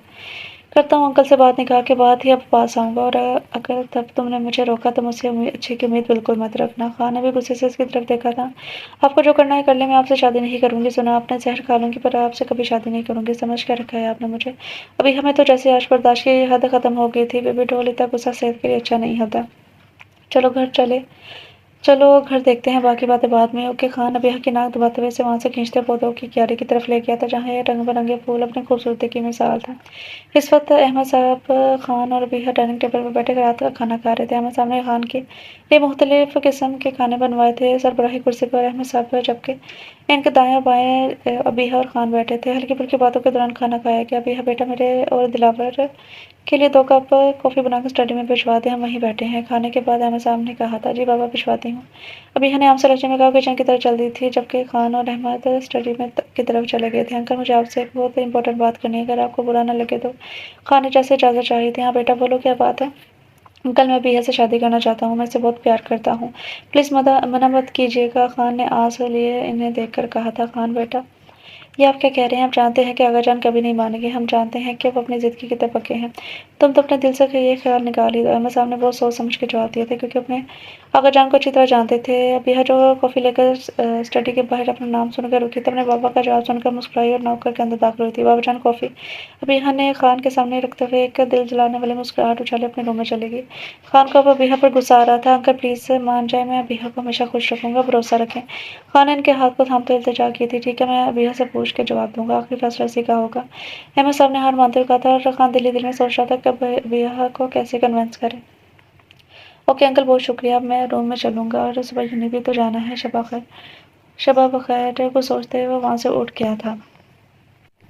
अगले दिन अबीहा यूनिवर्सिटी जाने के लिए तैयार थी। फिरोजी शॉर्ट शर्ट और ट्राउजर के साथ दुपट्टा गले में डाले, बाल पौनी में कैद किए यूनि जाने के लिए वो तैयार थी। अबीहा जो ही डाइनिंग हॉल में आई, खान पहले से वहाँ मौजूद था। नाश्ते से इंसाफ कर रहा था। अबीहा को देखकर स्माइल पास किया, दोबारा नाश्ते की तैयारी में तवज्जो हुआ, जैसे इसे ज़रूरी कोई काम ना था। इसे अबीहा इग्नोर करती अपनी चेयर पर बैठे एक गिलास में जूस से ले नाश्ता करने में मसरूफ हो गई। खान अपना नाश्ता खत्म करता बाहर निकला। जब अबीहा भी अपना बैग लेकर बाहर आई थी, ड्राइवर को गाड़ी निकालने का कहा था। ड्राइवर कहीं गया है, तुम इससे मेरे साथ चल सकती हो। खान ने ग्लासेस उतारते उसे ऑफर की थी। नो थैंक्स, मैं चली जाऊंगी। अबीहा ने साफ मना किया। ओके, लेकिन पहले ही देर हो चुकी है, तभी मैंने ऑफर कर दी, तुम्हारी मर्जी। खान ने कंधे उचकाए थे। अबीहा ने इसकी तरफ देखा, फिर हाथ में पहनी वॉच में टाइम देखा। देर तो वाकई हो गई थी। ठीक है, मैं तुम्हारे साथ चलती हूँ, मगर तुम कोई बेहुदा हरकत नहीं करोगे। अबीहा ने फोन किया, इसके साथ गाड़ी में बैठ के खान भी मुस्कुराता हुआ बैठ गया था। ये कौन सा रास्ता है, कहाँ लेके जा रही हो तुम। यूनिक का रास्ता तो नहीं है, तुम्हें अगले मोड़ से टर्न लेना था ना, तो फिर ये। अबीहा खान को यूनिक की तरह खान अबीहा को लिए यूनि के लिए निकला था। जब कुछ सोचते हुए गाड़ी अपने घर के रास्ते की तरफ मोड़ ली थी। अबीहा से किसी और रास्ते की तरफ गाड़ी मोड़ते देकर चलाई थी। रिलैक्स स्टार्टिंग, हमारे घर जा रहे हैं। वो क्या है ना, तुम्हारे बाबा ने कहा है कि वो तुम्हारी शादी मुझसे तभी करवाएंगे जब तुम मानोगे। तुम मेरी शक्ल में बहुत मुश्किल से बर्दाश्त करती हो शादी के लिए। हाँ, कैसे करोगी, इसलिए आज हमारा निकाह है, फिर तुम मना नहीं कर पाओगी। खान इससे ऐसे बात कर रहा था जैसे किसी और के निकाह की बात कर रहा हो। बेहद शौक से इसकी बात सुन रही थी। देखो खान, ऐसे मत करो, मुझे तुम पसंद नहीं, प्लीज़ मैं तुमसे शादी नहीं करना चाहती। अभी अब रोने लगी थी, मगर खान पर इसकी किसी बात का असर नहीं हो रहा था। खान ने गाड़ी अपने फ्लैट के सामने रोकी और बिहा को बाहर आने का कहा था। मैं नहीं आऊँगी, मैं अभी बाबा को कॉल करती हूँ। बिहा ने कहते साथ ही अपने बैग से मोबाइल निकाला, मगर खान ने जल्दी से उसके हाथ से मोबाइल छीन कर अपनी पॉकेट में रख लिया था। अभी आखिरी बार आराम से कह रहा हूँ, फिर मैंने ज़बरदस्ती की तो तुम्हें ही शिकवा होगा, समझी। बाहर निकलो अभी, और इसी वक्त, वरना मुझसे बुरा कोई नहीं होगा। अब निकलो बाहर। खान ने बिहा को फोन करते हुए इसे गाड़ी से बाहर निकाला था, अपने फ्लैट की तरफ लिए चल दिया। अभी रो रही थी मगर खान इसको फ्लैट में ले आया था। देखो अभी मैं तुम पर सख्ती नहीं करना चाहता, बेहतर है कि तुम मेरी बात मान लो वरना मुझसे बुरा कोई नहीं होगा। तुम्हें अपने साथ बगैर किसी रिश्ते के रखने पर अब मुझे कोई दिक्कत नहीं है, पर अब ये तुम पर है कि तुम मेरी कौन सी बात मानती हो। खान ने इसे 2 ऑप्शन दिए थे। जैसे सुनकर पार्टनर शर्म से नजर ही ना उठा पा रही थी। तुम मेरे पीछे क्यों पड़े हो? आखिर क्या बिगाड़ा है मैंने तुम्हारा? अभी हाँ सिसकी थी। देखो अभी भी 1 घंटा है तुम्हारे पास सोचने के लिए। जो तुम्हें अच्छा लगे वही का जवाब देना। ओके मिलते हैं 1 घंटे के बाद। बाय। खान ने अबीहा को रूम में लॉक करता हुआ खुद फ्लैट से बाहर निकल गया था। अबीहा पिछले 1 घंटे से बैठ के साथ बैठी रो रही थी। खान वापस आया तो उसके हाथ में काफी सारे शॉपिंग बैग थे जिन्हें वो साइड पर रखता हुआ इसके पास ही बैठ गया था। अबीहा फिर क्या सोचा है तुमने? कौन सा ऑप्शन मानेंगी आप? शौक होता हुआ वो इससे पूछ रहा था। भैया ने गुस्से से देखा। मुझे तुमसे शादी ही नहीं करनी, समझ क्यों नहीं आती? जाने दो मुझे प्लीज। मैंने क्या बिगाड़ा है तुम्हारा? भैया गुस्से से बोलती हुई आखिर में बेबसी से बोलती फिर से रोने लगी थी। तुमने मेरा दिल चैन सब कुछ छीन लिया है मुझसे, फिर भी पूछ रही हो कि मैंने क्या किया है? कुमारा लो लहजे में बोला था। चलो अब जल्दी से बताओ, शादी करोगी या मुझसे? खान आधी बात पर दौरा छोड़ता उसे पूछ रहा था। ये तो वो बात थी कि खाई में गिर कर मरना है या कुएं में। ठीक है मैं तुमसे शादी के लिए तैयार हूँ, लेकिन मेरी कुछ शराइत है। अभी यह अपने आंसू पोंछते हुए जैसे हार मानी थी और अब एक फैसला करते हुए खान से पूछ रही थी। खान इसके मान जाने पर खुश हुआ था, इसलिए इसकी शरारत पूछी थी। जिन्हें सुनने के बाद जब पर मुंह लटकाए बैठा था। भैया ने कहा था कि तुम मुझसे कम से कम 4 फुट के फैसले पर रहोगे, यूनिवर्सिटी में मेरे आसपास नहीं आओगे। बाबा जान को भी तुम अपनी रिस्पॉन्सिबिलिटी पर बताओगे, जब तक मैं ना चाहूंगी रुखसती नहीं होगी। और आखिरी बात तो मुझे फजूल नामों से नहीं पुकारोगे। खान को सोचते इसकी शरारत मान ली थी। ठीक है अब उठो, फ्रेश होकर ये ड्रेस पर चेंज करो, मैं जो लेकर आया हूँ पहन कर तैयार हो जाओ। आधे घंटे में मौलवी साहब आते ही होंगे। खान इससे तैयार होने का कहकर खुद कमरे से बाहर निकल गया था। अभी हम मुर्दे कदम उठाती चेंजिंग रूम तक आई थी। इसने ड्रेस देखा तो दिल में खान की पसंद को दाद दी थी। सफेद रंग की चोली और गरारा, साथ में मैरून रंग का जालीदार दुपट्टा। वो चेंज करके बाहर निकली तो खान इसी के इंतजार में खड़ा था। वो सादगी में इतनी हसीन लग रही थी कि वो यकलक इसे देखता चला गया था। बिहा इसे नजरअंदाज करती आईने तक आई थी और अपना दुपट्टा सर पर सेट करने लगी। जब भी वो आस्ते से चलता उसके पीछे आकर खड़ा होता, जैसे ही पलटी खान से टकरा गई थी। क्या है, क्यों उस तरह पीछे खड़े हो? बिहा ने गुस्से से रोक कर कहा था। खान इसका रुख शीशे की तरफ मोड़ा था। एक बॉक्स से थमा कर बाहर निकल गया। अब बिहा ने बॉक्स खोला तो इसमें गोल्ड का नफीसा सेट था, साथ में छोटे छोटे झुमके और इसमें सफेद रंग लगे सफेद नग थे। इसे खान ने की पसंद एक दफा फिर से पसंद आई थी। ज्वेलरी पहनकर बटा घूंघट की तरह ओढ़ कर वो बेड पर बैठ गई थी और अब आगे का सोच रही थी। बाबा का ख्याल आता फिर से रोने लगी थी। खान ने अपने करीबी दोस्त बुलाए थे जिनमें अली भी शामिल था। अली हैरान था कि बेहद आसानी से कैसे मानी होगी, मगर फिर खान को देखकर सोचा कि खान कुछ भी कर सकता है। मौलवी साहब खान से इजाबा कबूल के बाद बिहा के पास आया था। बिहा अहमद वल्द अहमद खान, आपका निकाह दिलावर खान वल्द अजीज खान से हक महर 50 लाख रुपए से सिक्का राजर वक्त तय पाया जाता है कि आपको कबूल है। बिहा के दिल की धड़कन एकदम से तेज हुई थी। बोले बेटा क्या आपको कबूल है ये निकाह? मौलवी साहब के दोबारा पूछने पर इसने आस्था से आवाज में कबूल है कहा था। ऐसे ही 3 दफा इससे पूछा कि उसने खान को अपनी जिंदगी में कबूल कर लिया था। मौलवी साहब इसके सब हाथ फेरते बाहर चले गए थे और वो खामोशी से बैठी आंसू बहा रही थी। खान सब दोस्तों को रुखसत करके बिहा के पास आया था। बिहा जो कपड़े चेंज करने जा रही थी खान को देखकर रुकी। मुबारक हो सोचा मोहतरमा। खान ने बिहा के हाथ थामे अपने करीब करते बोला था। उसके हाथ पर इसके माथे पर मोहर सबत की थी। आप दूर रहें प्लीज। अभी है से इतने करीब देखकर घबरा की थी। ना ना, अब तो दूर जाने का सवाल ही पैदा नहीं होता। अब तो मेरे पास हक भी है और तुम कैसी बीवी हो जो शोहर को दूर जाने का कह रही हो? दूर नहीं जाऊंगा अब मैं, अब तो बिल्कुल भी नहीं। खान ने कहते साथ इसका दुपट्टा उतारा था, मगर अबीहा की आंखों में आंसू देखकर रुका था। जाओ चेंज करके आओ, मैं बाहर गाड़ी में वेट कर रहा हूँ। खान अबीहा को देखकर बाहर निकल गया था और अबीहा जल्दी से चेंज करने बाहर आ गई थी। सारा रास्ता खामोशी से कटा था। गाड़ी घर के सामने रुकी तो अबीहा जल्दी से बाहर निकलने लगी, तभी खान ने इसका हाथ पकड़ा था। एक बात याद रखना, आज से तुम मेरी अमानत हो। मुझे यकीन है कि तुम इसमें खयानत नहीं करोगे। दूसरी बात बाबा जान को भी कुछ मत बताना। अब जाओ और अपना ख्याल रखना मेरे लिए। अल्लाह हाफिज। खान ने इसके हाथ पर दबाव डाल कर इसका हाथ छोड़ दिया था। बिया खामोशी से घर आकर अपने कमरे में आई और फूट फूट कर रो दी थी। रात के 12 बज रहे थे पर अभी तक खान की कोई कॉल नहीं आई थी। अभी 10 बजे से पहले ही खान की कॉल का वेट कर रही थी और अभी से खान को गुस्सा आ रहा था क्योंकि उसने कहा था वो 10 बजे कॉल करेगा। बाहर में जाए वो, मैं क्यों उसका इंतजार कर रही हूँ? अब वो कॉल आई तब भी नहीं उठाऊंगी। अभी हक को गुस्सा भी आ रहा था और अंदर से दिल भी परेशान था क्योंकि खान ने कॉल का खुद कहा था। और अब 2 घंटे गुजरने के बाद भी उसकी कॉल आई थी। मैं खुद कॉल करके पता कर लूँ, मगर वो क्या सोचेगा? मैं इसके लिए परेशान हूँ, पर इसे खुद भी पता होना चाहिए ना कि मैं वेट कर रही हूँ। ओहो, क्या करूँ मैं, क्या ना करूँ? कॉल करती हूँ, जो होगा देखा जाएगा। हाँ ये ठीक है। अभी ने खान खान के नंबर पर कॉल की, पर खान का नंबर कहीं और मसरूफ़ था। इस वक़्त किससे बात कर रहे हैं? कहीं किसी लड़की से तो बात नहीं कर रहे? हाँ, ज़रूर किसी लड़की के साथ बिज़ी होंगे। अबिहा जो भी खान के लिए पसंदीदगी महसूस कर रही थी, इसकी जगह पर फिर से वही नफ़रत बीच में आ गई थी। मुझे क्या, जिस मर्ज़ी से बात करें, मुझे कोई फ़र्क नहीं पड़ता। अबिहा भीगी हुई आँखों से मोबाइल बंद करती मेरी बेड के साथ बैठ गई थी। थोड़ी देर में ही वो रोते हुए वहीं सो गई। खान अबीहा को कॉल करने का सोच ही रहा था जब उसके बाबा की कॉल आ गई थी। उन्होंने इसे वापस बुलाया था, साथ ही आगा जान की ज़िद के बारे में भी बताया था। खान काफ़ी देर तक अपने बाबा से इस बारे में बात करके उन्हें समझाता रहा, मगर आगा जान के आगे वो भी बेबस थे। खान ने जब कॉल बंद की तो अबीहा की मिस्ड कॉल देखकर वो हैरान रह गया था। अबीहा ने मुझे कॉल की, मगर क्यों? कहीं वो भी तो मुझसे। खान यही सोचता हुआ अबीहा का नंबर मिला रहा था, मगर अबीहा कॉल रिसीव नहीं कर रही थी। सब ठीक तो है ना? ये कॉल क्यों नहीं उठा रही है? मुझे जाकर देखना चाहिए। वैसे भी हवेली जाना है, वापस जाने कब आऊँगा? एक दफ़ा इसे देख लूँ तो तसल्ली हो जाएगी। हाँ, ये सही है। खान सोचता हुआ कीज़ उठाते हुए घर से निकला था। पिछली दफ़ा की तरह खान वैसे ही अबीहा के रूम में दाखिल हुआ था। कमरे में अंधेरा था, तभी इसने दीवार पर हाथ मारा। स्विच बोर्ड ढूँढ रहा था। स्विच बोर्ड मिलते ही इसने लाइट ऑन की थी। खान अबीहा के बेड पर देखा, मगर वो वहाँ ना थी। कहाँ गई ये लड़की आधी रात को? खान अभी मुड़ने ही वाला था जब बेड की दूसरी साइड पर नज़र पड़ी। अबीहा बेड के साथ टेक लगा सो रही थी। मोबाइल भी पास ही पड़ा था। खान तेज़ी से इसकी जानिब आया था। अबीहा उठो, यहाँ क्यों सो रही हो पागल लड़की? अभी खान ने अबीहा को बाजू में उठाकर इसे बेड पर सुलाया था। वो इस वक्त मैरून से लग के नाइट ट्राउजर शर्ट में मलबूस थी। इसके सफ़ेद और धुंधिया बाजू छोटी आस्तीन की वजह से नजर आ रहे थे। अबीहा के खुले ब्राउन बाल इसके चेहरे पर आ रहे थे। खान इस पर कमर दुरुस्त करता इसके करीब ही इसका हाथ थामे बैठा था। तुम जागते हुए जितनी प्यारी लगती हो ना, सोते हुए से भी ज़्यादा मासूम लगती हो माई एंग्री गर्ल। खान इसके चेहरे से बाल हटाता उसका हाथ अपने होंठों से लगाता मुस्कुराया था। काफ़ी देर अबीहा के पास बैठने के बाद खान जाने के लिए उठ खड़ा हुआ था। मेरी जान, जाने का तो दिल नहीं करा, मगर जाना भी ज़रूरी है। बहुत जल्द वापस आऊँगा तुम्हारे लिए, तुम्हें लेने। खान इसका माथा चूमते हुए बोल रहा था। जिस खामोशी से आया था उसी खामोशी से वापस चला गया।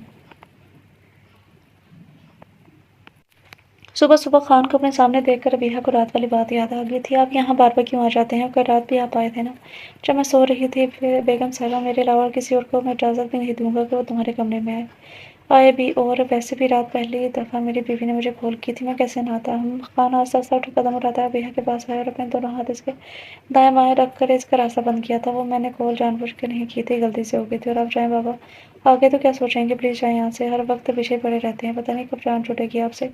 अबीहा ने मुँह से कहते ही रुख मोड़ की थी। सब कहते दिल ने एक दहाई दी थी, मगर अबीहा ने दिल की नफ़ी की थी। जिस दिन मर गया ना, इस दिन ना छोड़ूंगा पीछा, इससे पहले कि नहीं छोड़ूंगा। तुम मेरे मरने की दुआ कर सकती हो। खान को इसकी बात से तकलीफ हुई थी, पर वो अपने जज्बात छुपा गया। चलो जल्दी से तैयार हो जाओ, हमें कहीं जाना है। खान इसकी वार्डरोब से एक पीच कलर का शिफॉन की फ्रॉक, जिस पर हल्की सी एम्ब्रॉयडरी हुई थी, साथ ही हमरंग का बड़ा सा दुपट्टा जिसके बॉर्डर पर फ्रॉक जैसी ये एम्ब्रॉयडरी हुई थी, अबीहा के हाथ में थमाया था। क्या मतलब? कहाँ जा रहे हैं हम? देखें, मुझे आपके साथ कहीं नहीं जाना। अबीहा इसके साथ के जाने का सुनकर भड़की थी।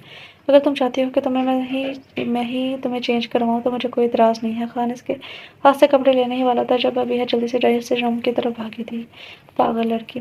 खान ने इसकी जल्दबाजी देखते हुए मुस्कुराता कमरे से बाहर निकल गया। खान सुबह हवेली जाने के लिए तैयार हो रहा था जब अहमद साहब की कॉल आई थी। अहमद साहब बिजनेस के हवाले से 3 हफ्तों के लिए लंदन जा रहे थे और अबीहा को अकेला भी नहीं छोड़ना चाहते थे, इसलिए खान को बुलाया था। वो एक आधी दफ़ा अबीहा के पास चक्कर लगा लिया करे ताकि वो अकेलापन महसूस ना करे।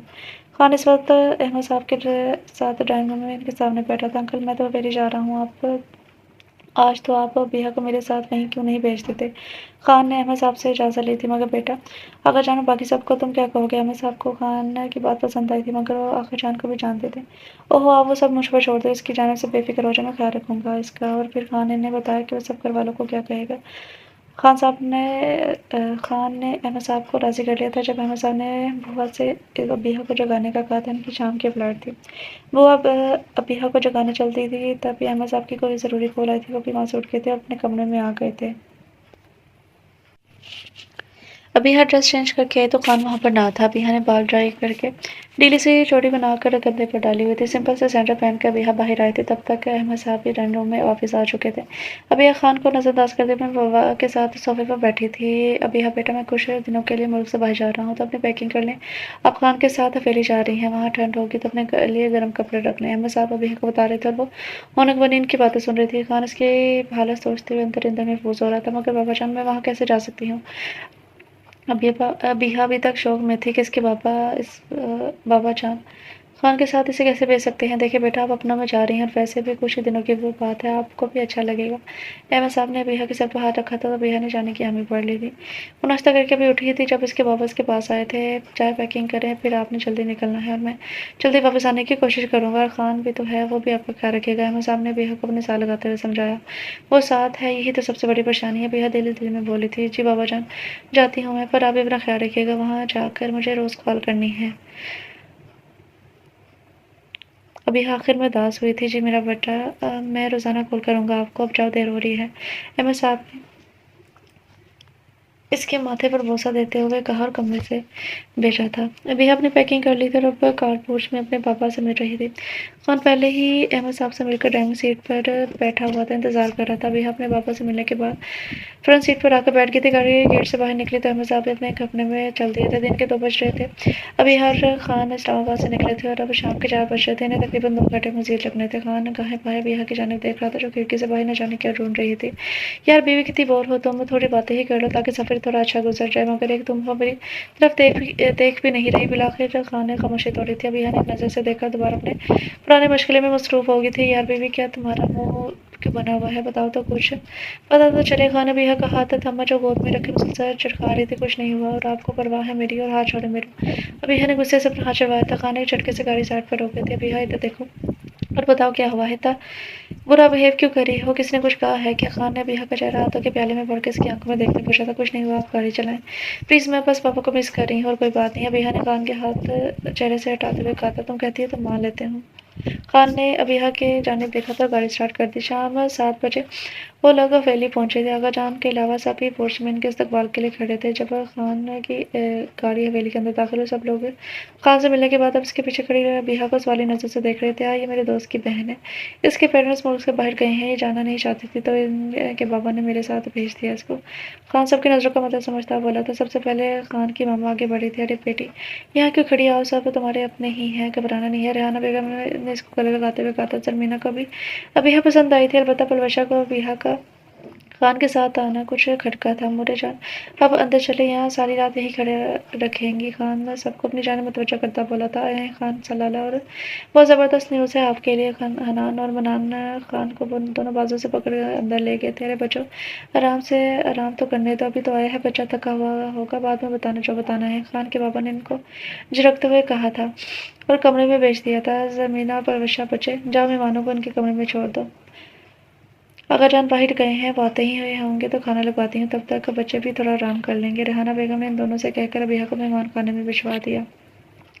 अबीहा फ्रेश होकर बाहर निकली तो उसका बैग दरवाजे के पास ही रखा था। अपना सामान अबीहा अलमारी में सर्च कर आराम के घर से बेड पर लेटी। सफर की थकान की वजह से जल्दी ही आंख लग गई थी। अभी इसे सोए 10 मिनट ही गुजरे होंगे जब दरवाजे पर होती सबसे दस्तक से इसने इसकी आंख खुली थी। अबीहा पहले ना समझी से इधर देखते रही, फिर अचानक याद आया, उठ कर दरवाजा खोला, सामने जमीना खड़ी थी। आप ही आकर जान आ गए हैं, खाने पर आपका इंतजार हो रहा है, जल्दी से आ जाए। जमीना से बुलावा देख कर वापस चली गई थी। अबीहा 5 मिनट में फ्रेश होकर डाइनिंग हॉल में आए थे। आगा जान जो अबीहा के बारे में जान चुके थे कि खान अपने साथ किसी लड़की को लाया है, तब से शक में थे कहीं वो वही लड़की तो नहीं जिससे खान शादी करना चाहता है। मगर रेहाना बेगम के मुताबिक वो मेहमान है। सुनकर मुतमिन हुए थे। डाइनिंग हॉल में सबके साथ खान भी मौजूद था। बिहा कंफ्यूज होती हाल के दरवाजे पर ही रुक गई थी। खान के बाबा बिहा को यूं रखते देकर समझ गए थे वो परेशान हो रही है, तभी अपने निश्चय से उठे थे। आओ बच्चे, यहाँ क्यों खड़े हो? सब तुम्हारा इंतजार कर रहे हैं। आगा जाने में मुड़कर बिहा को देखा तो एकदम ही चौंके थे। वो बिल्कुल अहमद की कॉपी थी, वही नैन नक्श। अपनी जगह से खड़े हुए थे। आओ बच्चे, आगा जान से मिले। परवीन बेगम भी अंदर से बुला रही थी। अभी आस्था से कदम उठाती आगा जान के सामने सर झुकाकर खड़ी थी। आगा जान अपनी सोच की नफी करके अभी यहाँ के सर पर हाथ फेरते वापस अपनी जगह पर बैठ के तभी यहाँ भी पलवशा के साथ खाली कुर्सी पर बैठी अपने सामने बैठे खान को देखकर खाने की जाने में तवज्जो हुई थी। खामोशी से सब खाना खा रहे थे जबकि आगा जान बाबा बिहा को देखकर उलझ रहे थे। खाने के बाद आगा जान ने खान को अपने कमरे में बुलाया था। वो उलझता हुआ कमरे की तरफ बढ़ गया जबकि बाकी सबके साथ अबीहा भी परेशान हुई थी। आगा जान लॉन की तरफ खुलती खिड़की खोले खड़े थे जब वो दस्तक देता हुआ अंदर आया था। जी आगा जान, आपने बुलाया? खान इनके पीछे खड़े होते बोला था। दिलावर खान, वो लड़की कौन है और किसकी बेटी है? तुमने इसे अपने साथ किस हक से लाए हो? आगा जान ने सखलज्जे में पूछा। आगा जान, मेरे दोस्त अली की बहन है, दरअसल इसके बाबा और अली कुछ अरसे के लिए मुल्क से बाहर गए हैं, तभी इसे मेरे साथ भेज दिया उन्होंने। अगर आपको कोई इतराज़ है तो मैं इसको आज ही वापस भिजवा देता हूँ। नहीं, इसकी ज़रूरत नहीं है, बच्ची यहीं रहेगी जितने दिन रहना चाहे। अब तुम जा सकते हो, बाकी बातें बाद में करेंगे। आगा जान ने वापस भेज दिया इसे। खान बाहर आया तो सब परेशान इसी का इंतजार कर रहे थे। अरे क्या हुआ, सब ऐसे क्यों बैठे हो? खान सबको ऐसे परेशान देखकर हैरान हुआ था। बेटा आगा जान ने क्या कहा था, कहीं फिर से तुमने बदतमीजी नहीं की? अजीज खान अपने बेटे की आदत जानते थे कि वो किसी का लिहाज नहीं करता, तभी बूझ पड़े। इनकी बात सुनकर बिहा की हंसी निकली, जिसे खान ने अच्छी तरह नोट किया था। अरे बाबा जान, कुछ भी नहीं किया मैंने, और आप क्या मुझे बदतमीज समझते हैं? खान नाराज होता तब से सोफे पर बैठा था। हाँ, कोई शक नहीं इसमें कि तुम हो ही बदतमीज। खान के पापा ने इसके कान खींचते हुए इसके साथ ही बैठ गए थे। सब इन्हें खुश देखकर वहीं बैठ गए थे। वहीं पर साथ हनान और मनान की शरारतें भी शुरू हो गई थी। खान लाला चले ना, लूडो खेलते हैं, बहुत मजा आएगा। मनान ने खान को पीछे से करते हुए कहा था। हाँ ना लाला, कितने दिनों बाद आए हैं, चले खेलते हैं। ज़रमीना ने भी खान को फोर्स किया था। ठीक है, सब खेलते हैं, टीम बनाओ अपनी अपनी। खान ने हाथ खड़े करते हुए कहा। अभी से सोए 5 मिनट ही हुए होंगे जब कोई इसके कमरे में आया था। अभी एकदम से डर कर उठी थी। अभी वो चीखती थी जब खान ने इसके मुंह पर हाथ रखा था। वह पागल लड़की मैं हूँ, पता नहीं तुम लड़कियों को शोर करने के अलावा कोई काम आता भी है या नहीं। जब देखो चीखती रहती है। खान ने इसके मुंह से हाथ हटाते हुए बेड पर दराज हुआ था। आप यहाँ क्यों आए हैं? किसी ने देख लिया तो आप जाए यहाँ से। अभी यह बार बार दरवाजे की तरफ देख रही थी। कोई नहीं आएगा मेरी जान, सब सो गए हैं। अब तो तुम भी आकर सो जाओ, मैं बहुत थक गया हूँ, सोने लगा हूँ, तुम भी आ जाओ। खान करवट बदल कर सोने के लिए लेट गया था। मजबूरन अभी से फासला रखते हुए बेड पर लेट गई। तभी अचानक खान ने इसकी तरफ करवट लेती इसे अपने साथ में लिया था। ये आप क्या कर रहे हैं? छोड़े मुझे। अभी हर रोनी सूरत बनाकर बोली थी। साथ खुद को छुड़वाने की कोशिश करने लगी, मगर खान की पकड़ मजबूत थी। वे भी तुम चाह कर भी मेरी कैद से आज़ाद नहीं हो सकती, इसलिए कोशिश करना छोड़ दो। कुछ नहीं करूँगा, बस चुप करके सो जा, वरना मैं बहुत बुरा पेश आऊँगा, समझी? खान बिहा का सर सीने पर रखते हुए ऐसे फोन करने वाले अंदाज में बावर करवा कर आंखें मूंद किया था। बिहा काफी देर इसके हल्के से निकल ही तगतो करती रही, मगर बेसुध, इसलिए खान के सीने पर ही सर रख कर सो गई थी। खान इसकी बारिश होती सांसें महसूस करके आंखें खोल के इसे देखने लगा। मेरी जंगली बिल्ली, इसे दिल में नया नाम देता खुद भी सोने की कोशिश करने लगा। करीब कहीं फजर की अजान की आवाजें आ रही थी। खान की आंख खुली थी। अपनी बाहों में सोती बिहा को देखकर खान के होंठों पर नरम सी मुस्कुराहट आई थी। बिहा की गर्दन से बाल पीछे करते खान ने इसकी इशारत पर होंठ रखे थे। बिहा को नींद में अजीब सा महसूस हुआ तो सोई जागी कैफियत में इसने उठना चाहा, मगर खान की गिरफ्त इस पर सख्त थी। खान अभी तक खुद को शराब कर रहा था। खान को इतने करीब देखकर बिहा की आंखें पूरी खोली थी। खान ने छोड़े मुझे, क्या कर रहे हैं? अब बिहा खान को पीछे से खेलते ही झटके से बेड से नीचे उतरते हुए गिरी थी। खान इसे ऐसे गिरते देखकर जोर से हंसा था। बिहा जल्दी से सीधी हुई से वे फास्टर पर खड़ी हुई थी। आप जाए ना, कोई देख लेगा प्लीज। अब यह खान को वहां से बेचने की जतन करती, इसे मुश्किल कमरे से निकाल कर आई थी और अब बेड पर बैठी खान के बारे में सोच रही थी। इसे अब खान का पास आना बुरा नहीं लगता था। शायद ये निकाह के दो बोलों का असर था कि वो भी इसे पसंद करने लगी थी। तभी तो कल रात इसे परवशा खान का करीब बैठना पसंद न आया था। ये सोचते हुए दोबारा से सो गई थी। खान रॉकिंग चेयर पर बैठा हुआ था। आज परवशा से हुई तल्ख कलामी के बारे में सोच रहा था। अगर ये बात आगा जान तक पहुंच जाती तो न जाने क्या होता। अभी वो यही सब सोच रहा था जब दरवाजा नॉक हुआ था। कमिन खान ने इजाजत दी तो बिहा कमरे में दाखिल हुई थी। खान ने अपने कमरे में बिहा को देखा तो इससे खुशगवार हैरत हुई थी। वो आए हैं हमारे वो आए कमरे में हमारे, खुदा की कुदरत। खान शौक होता बोला था। मुझे बात करनी थी आपसे। अभी इसकी बात नजरअंदाज करते बोली थी। Everything okay, what happening? मुझे सुबह जो कुछ भी उसके बारे में बात करनी है। अभी अपनी पूरी बात करते हुए इससे पहले कि खाने से खींच कर सीने से लगाया था। अभी कुछ मत बोलो, मुझे सुकून चाहिए प्लीज, कुछ देर के लिए मुझे महसूस करने दो खुद को। खान इसके बालों में मुंह छुपाता हुआ बोला था। कुछ ही देर गुजरी थी जब परवशा बगैर नौक के रूम में दाखिल हुई थी। खान रूम में परवशा की बात अधूरी रह गई थी जब इसने बिहा को खान की बाहों में देखा था। ये क्या चल रहा है यहाँ? और खान, तुम्हें भी इसके जान से में आ गए हो? परवशा चीखी थी। उसकी आवाज सुनकर सब घर वाले भी कमरे में आ गए थे और वहाँ बिहा को देखकर खान के बाजू से लगे देखकर समझ गए कि परवशा के गुस्से की वजह क्या है। खान, ये सब क्या चल रहा है? ये लड़की यहाँ क्या कर रही है? खान अजीज खान अपने बेटे को गजब ताक होते हुए देखकर बोले थे। बाबा जान, जैसा आप सब समझ रहे हैं वैसा कुछ भी नहीं है। सबको नजर आ रहा है यहाँ क्या हो रहा है। और अब जो बात होगी आगाजान के सामने ही होगी। परवीन बेगम रोती हुई परवशा को गले लगाते हुए हाल में आई थी जहाँ आगाजान पहले ही बैठे थे। घर के तमाम लोग आए थे। अभी यह डरती हुई खान के पीछे चल रही थी जब खान ने इसका हाथ अपने हाथ में लेकर दबाए थे, जैसे यकीन दिलाना चाह रहा हो कि उसके साथ है। क्या बात है, सब ऐसे क्यों खड़े हो? शोर कैसा था? ये आगाजान ने सबको देखते बोला था। अपने लाडले पोते से पूछे आगाजान, वो इससे कल मुही लड़की के साथ अगले कमरे में क्या कर रहा था? परवीन बेगम हाथ नचाते हुए बोली थी। तो आगाजान ने खान की तरफ रुख मोड़ा था।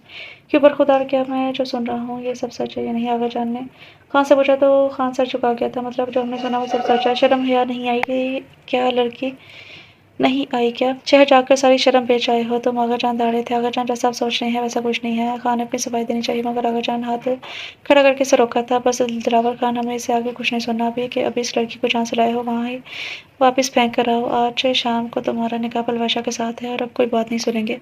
मगर आगा जान मेरी बात तो सुने आप। और मैं पलवाशा से कभी निकाह नहीं करूँगा, क्योंकि मैं पहले ही निकाह कर चुका हूँ और अब यही मेरी मन कुआ है। जहाँ मैं रहूँगा वहीं ये रहेगी। खान ने बिहा को अपने साथ खड़ा करते हुए कहा था। सब शौक के आलम में उसकी बात सुन रहे थे। ये क्या बकवास है दिलावर खान, क्या यही कुछ सिखाया था हमने तुम्हें? पर हमें क्या पता कि ये लड़की कौन है, किस खानदान से। अभी कि अभी तलाक दो, इसे निकालो बाहर। बाहर करो, तुम्हारी शादी उससे पलवशा से होगी, समझे तुम? खान के बाबत ऐसे इसकी तरह बड़े थे। हाँ भैया, मेरी बीवी है, उसके खिलाफ मैं एक लफ्ज़ भी बर्दाश्त नहीं करूँगा। सुना सबने?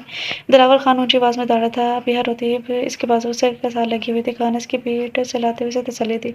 सब इसकी बात सुनकर सकते के आलम में खड़े थे। आगा चांद शदीद तैश में इसकी तरफ बढ़े, उसके मुंह पर जोरदार थप्पड़ दे मारा।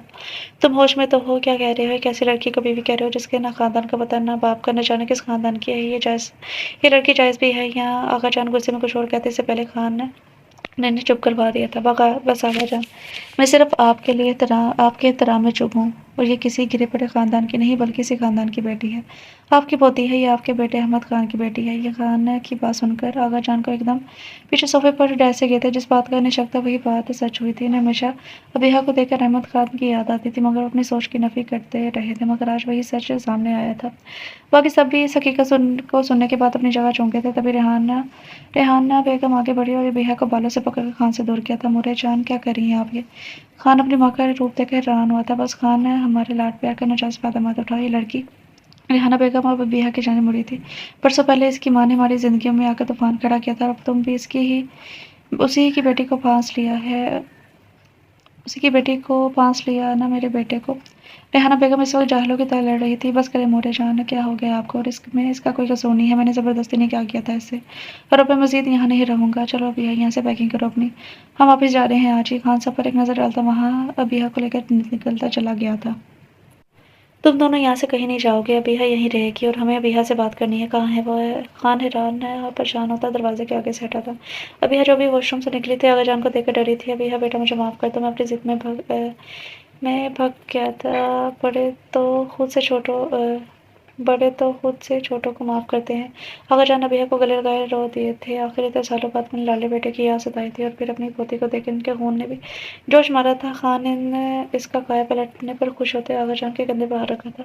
आगाजान ने दोनों को गले लगाया था। आगाजान अबिहा को गले लगाए बैठे हुए थे, इससे बातें कर रहे थे। जब रेहाना बेगम के सिवा सब कमरे में दाखिल हुए थे। रहमत खान, अजीज खान अपने पापा को खुश देखकर खुश हो रहे थे। परवीन बेगम भी बादल ख्वास्ता सबके साथ बैठी थी। हनान वनान और जमीना एक्साइटेड होते आगाजान के जाने का इंतजार कर रहे थे। भाई उनकी कजन प्लस भाभी थी। अबिहा वो खुश क्यों ना होते। जब अबिहा ने आगाजान को मुखातिब किया था, आगाजान आप प्लीज़ बाबा को माफ़ करते हो, बहुत याद करते हैं आपको। प्लीज़ अबिहा, प्लीज़ प्लीज़ अबिहा, आगाजान का हाथ थामते हुए बोली थी। ठीक है मेरे बच्चे, मेरा बच्चा कहीं, मैं उसे माफ़ कर दूंगा, मगर वो है कहाँ? आगाजान बाबा जान आउट ऑफ कंट्री गए हैं, 2 हफ्तों तक आ जाएंगे। तभी अबिहा का फ़ोन रिंग हुआ था। बाबा जान को देखा। अबिहा ने आगाजान की तरफ देखा था। आगाजान ने कॉल अटेंड किया। अस्सलाम वालेकुम मेरा बच्चा, कैसी हैं आप? अहमद साहब ने सलाम किया। जब आगाजान ने गला खंगाला था, हम तुम्हारे आगाजान बात कर रहे हैं। अहमद खान, आगाजान ने रोकदार आवाज़ में कहा था।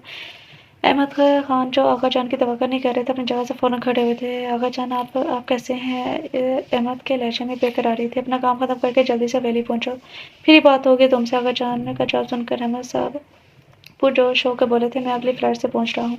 आगाजान ने कहा। आगाजान बोले थे, ठीक है, इंतज़ार रहेगा। आगाजान ने कहकर फ़ोन बंद कर दिया। अहमद साहब अपनी पैकिंग करने के लिए उठे थे। Thank you Aghajan, thank you so much. Abiha Aghajan के गले मिलती बोली थी। आगाजान अबिहा के सर थपकते बाहर निकल के सब यंग जनरेशन अबिहा के पास बैठ गई थी। अहमद खान हवेली के दरवाजे पर खड़े थे। आज से 20 साल पहले वो इस हवेली को छोड़कर गए थे, इस अहद के साथ कि वापस कभी इस हवेली में नहीं आएंगे। मगर किस्मत के आगे कौन बोल सकता है। वो भी 20 साल बाद वहीं खड़े थे जहाँ वापस न आने का सोचा था। अहमद साहब आंखें खोलने पर आया, आंसू को साफ करते अंदर दाखिल हुए थे। आगाजान हाल में बैठे अखबार पढ़ रहे थे। पास ही अजीज खान और अहमद खान बैठे थे। ज़मीन के मामला पे बातचीत चल रही थी जब रहमत खान की नज़र अहमद खान पर पड़ी थी। अहमद लाला खान बोलते हुए उठ खड़े हुए थे। इनकी बात सुनते ही आगा जान और अजीज़ खान भी इनकी जानिब मुतवज्जा हुए थे। आगा जान अहमद कहते ही आगा जान के घुटने के साथ बैठे थे। आगा जान मुझे माफ़ कर दें, मैंने आपकी बात नहीं मानी, मगर मैं क्या करता, प्लीज़ मुझे माफ़ कर दें। आगा जान के साथ बाकी सबकी आंखें भी भीग गई थी। बस अहमद खान उठ जाओ, हमें भी अपनी गलती का एहसास है, आगा जान कहते हुए सबने गले लगाया था। बाकी सभी बारी-बारी मिलने के बाद अब सब बैठे बातें कर रहे थे। जब अबिया हॉल में दाखिल हुई थी, अपने बाबा को सामने देखकर एकदम खुश थी। बाबा जान वो चीख मारती उनके गले लगी, कैसा है मेरा बेटा, ठीक है ना? अहमद साहब ने अबिया का सर थपथपाते पूछा, नहीं बाबा जान मैं ठीक नहीं बाबा जान मैं ठीक हूँ, और आपका ट्रिप कैसा रहा? अच्छा रहा काफ़ी। अहमद साहब जवाब देते वापस बैठ गए थे। सब अहमद साहब से मिले मगर रेहाना बेगम कमरे से ना निकली थी। आखिर अहमद खान ने इनकी बेटी को ठुकराया था, कैसे बर्दाश्त कर लेती, वही दोबारा इनके सामने आए। सब देर कुछ देर तक बैठे के बाद अहमद साहब अपने कमरे की जानिब आराम करने की गर्ज से बढ़ गए थे। इनका कमरा आज भी वैसा ही था जैसा 20 साल पहले छोड़कर गए थे। अहमद खान अब सदा हुए थे। आज इन्हें अपनी बेबी की शिद्दत से याद सताई थी, जो हर मोड़ पर इनके साथ खड़ी रही थी। सब दिन के खाने के लिए डाइनिंग टेबल पर बैठे थे जब आगा जान ने बात शुरू की थी। अहमद खान, दरअसल हमें को तुमसे कुछ बात करनी है, अगर तुम बुरा ना मनाओ तो। जी जी आगा जान, आप हुक्म करें, क्या बात है? अहमद खान ने अदब से जवाब दिया था। तो आगा जान ने दिलावर खान की जानिब देखा, जो आगा जान की जानिब भी देख रहे थे। हम चाहते हैं कि अबीहा और खान की शादी कर दी जाए, मगर इस दफ़ा तुम्हें बुरा हक है, तुम अपनी बेटी के लिए क्या फैसला लेते हो? हमारी तरफ से कोई ज़बरदस्ती नहीं है। आगा जान की बात से अबीहा और खान ने एक दूसरे को देखा था। मुझे कोई इतराज़ नहीं। आगा जान, जैसा आप कहें। अहमद साहब ने रजामंदी तो दे दी थी। आगा जान कुछ सोचते बोले, दरअसल दिलावर खान और अबीहा में बगैर बताए निकाह कर चुके हैं। अहमद खान ने अबीहा और खान को देखा था, जिनकी नज़र झुकी हुई थी। मुझे कोई इतराज़ नहीं। आगा जान, जैसे आपको मुनासिब लगे, कहते हुए वो अपने कमरे की जानिब बढ़ गए। अबीहा की आंखों में आंसू आने लगे थे। खाने बेचैन हुआ था, वो भी अहमद साहब के कमरे की जानिब बढ़ गया। बाकी सब दोबारा खाने में जाने में तवज्जो हो गए थे। अहमद साहब अपने कमरे में रखे सोफे पर बैठे थे। इन्हें अभी यहाँ से ऐसी उम्मीद ना थी। दरवाज़ा नौका तो उन्हें इजाज़त देती। खान दरवाज़ा खोल कर अंदर आया था तो अहमद साहब से देखकर रुख मोड़ लिया। चाचू प्लीज़ इस तरह मत करें, अभी यहाँ किसमें कोई गलती नहीं थी और मैंने इसे फ़ोर्स किया था इस सब के लिए, और आपको बताने से बिलीव मी मेरा कोई गलत इरादा ना था। प्लीज़ अबिहा से नाराज़ मत हो, वो मासूम है, मैंने इसे कहा था ये सब करने के लिए। तभी अबिहा कमरे में दाखिल हुई थी। अहमद साहब के पाँव में बैठ रही थी। आई एम सॉरी बाबा जान, मुझे माफ़ कर दें। अबिहा को रोते हुए देखकर अहमद साहब को दुख हुआ तो उन्होंने इसे गले लगाया था। मुझे बताना तो चाहिए था ना बेटा, मुझ पर यकीन तो करती है। आप अपने बाबा की बात सुनकर अबिहा शिद्दत से रोई थी तो खान ने पहले बदला था। इट्स ओके बेटा, अब और नहीं रोना, चलो शाबाश, मुंह धोकर आओ, मुंह साफ करो। अहमद साहब ने अबिहा को खामोश करवाया और खान को भी तसल्ली हुई थी। चलो तुम दोनों भी अब आराम करो। अहमद साहब ने अबिहा को अलग करते हुए बोले थे तो अबिहा इस बात में सर हिलाते हुए बाहर की जानिब कदम बढ़ा दिए थे। शुक्रिया चाचू, मैं माफ़ करने के लिए। खान मुस्कुराता हुआ अहमद साहब के गले लगा बाहर निकल गया। थोड़ी देर में अहमद भी सबके साथ हाल में बैठे कुछ कबों में मसरूफ़ हो गए थे। अली जो खान के इनवाइट करने पर इसके शादी में शिरकत के लिए हवेली आया था, अब हवेली के लॉन में खड़ा यहाँ वहाँ खान को तलाश कर रहा था। जब पीछे मुड़ते हुए इसको की टक्कर किसी के साथ हुई थी। आई एम सो सॉरी, बाकी के अल्फाज इसके मुंह में ही रह गए थे। इतना मासूम हुसन अली ने अपनी आज तक ज़िंदगी में नहीं देखा था। पलवशा पीच कलर के घेरेदार वाले फ्रॉक के साथ दुपट्टा सर पर ओढ़े हुए थी। हाँ, लड़कियां बहुत देखी थी हसीन मगर खूबसूरती के साथ मासूमियत भी आज एक साथ देखी थी। पलवशा जो लॉन में किसी काम से आई थी,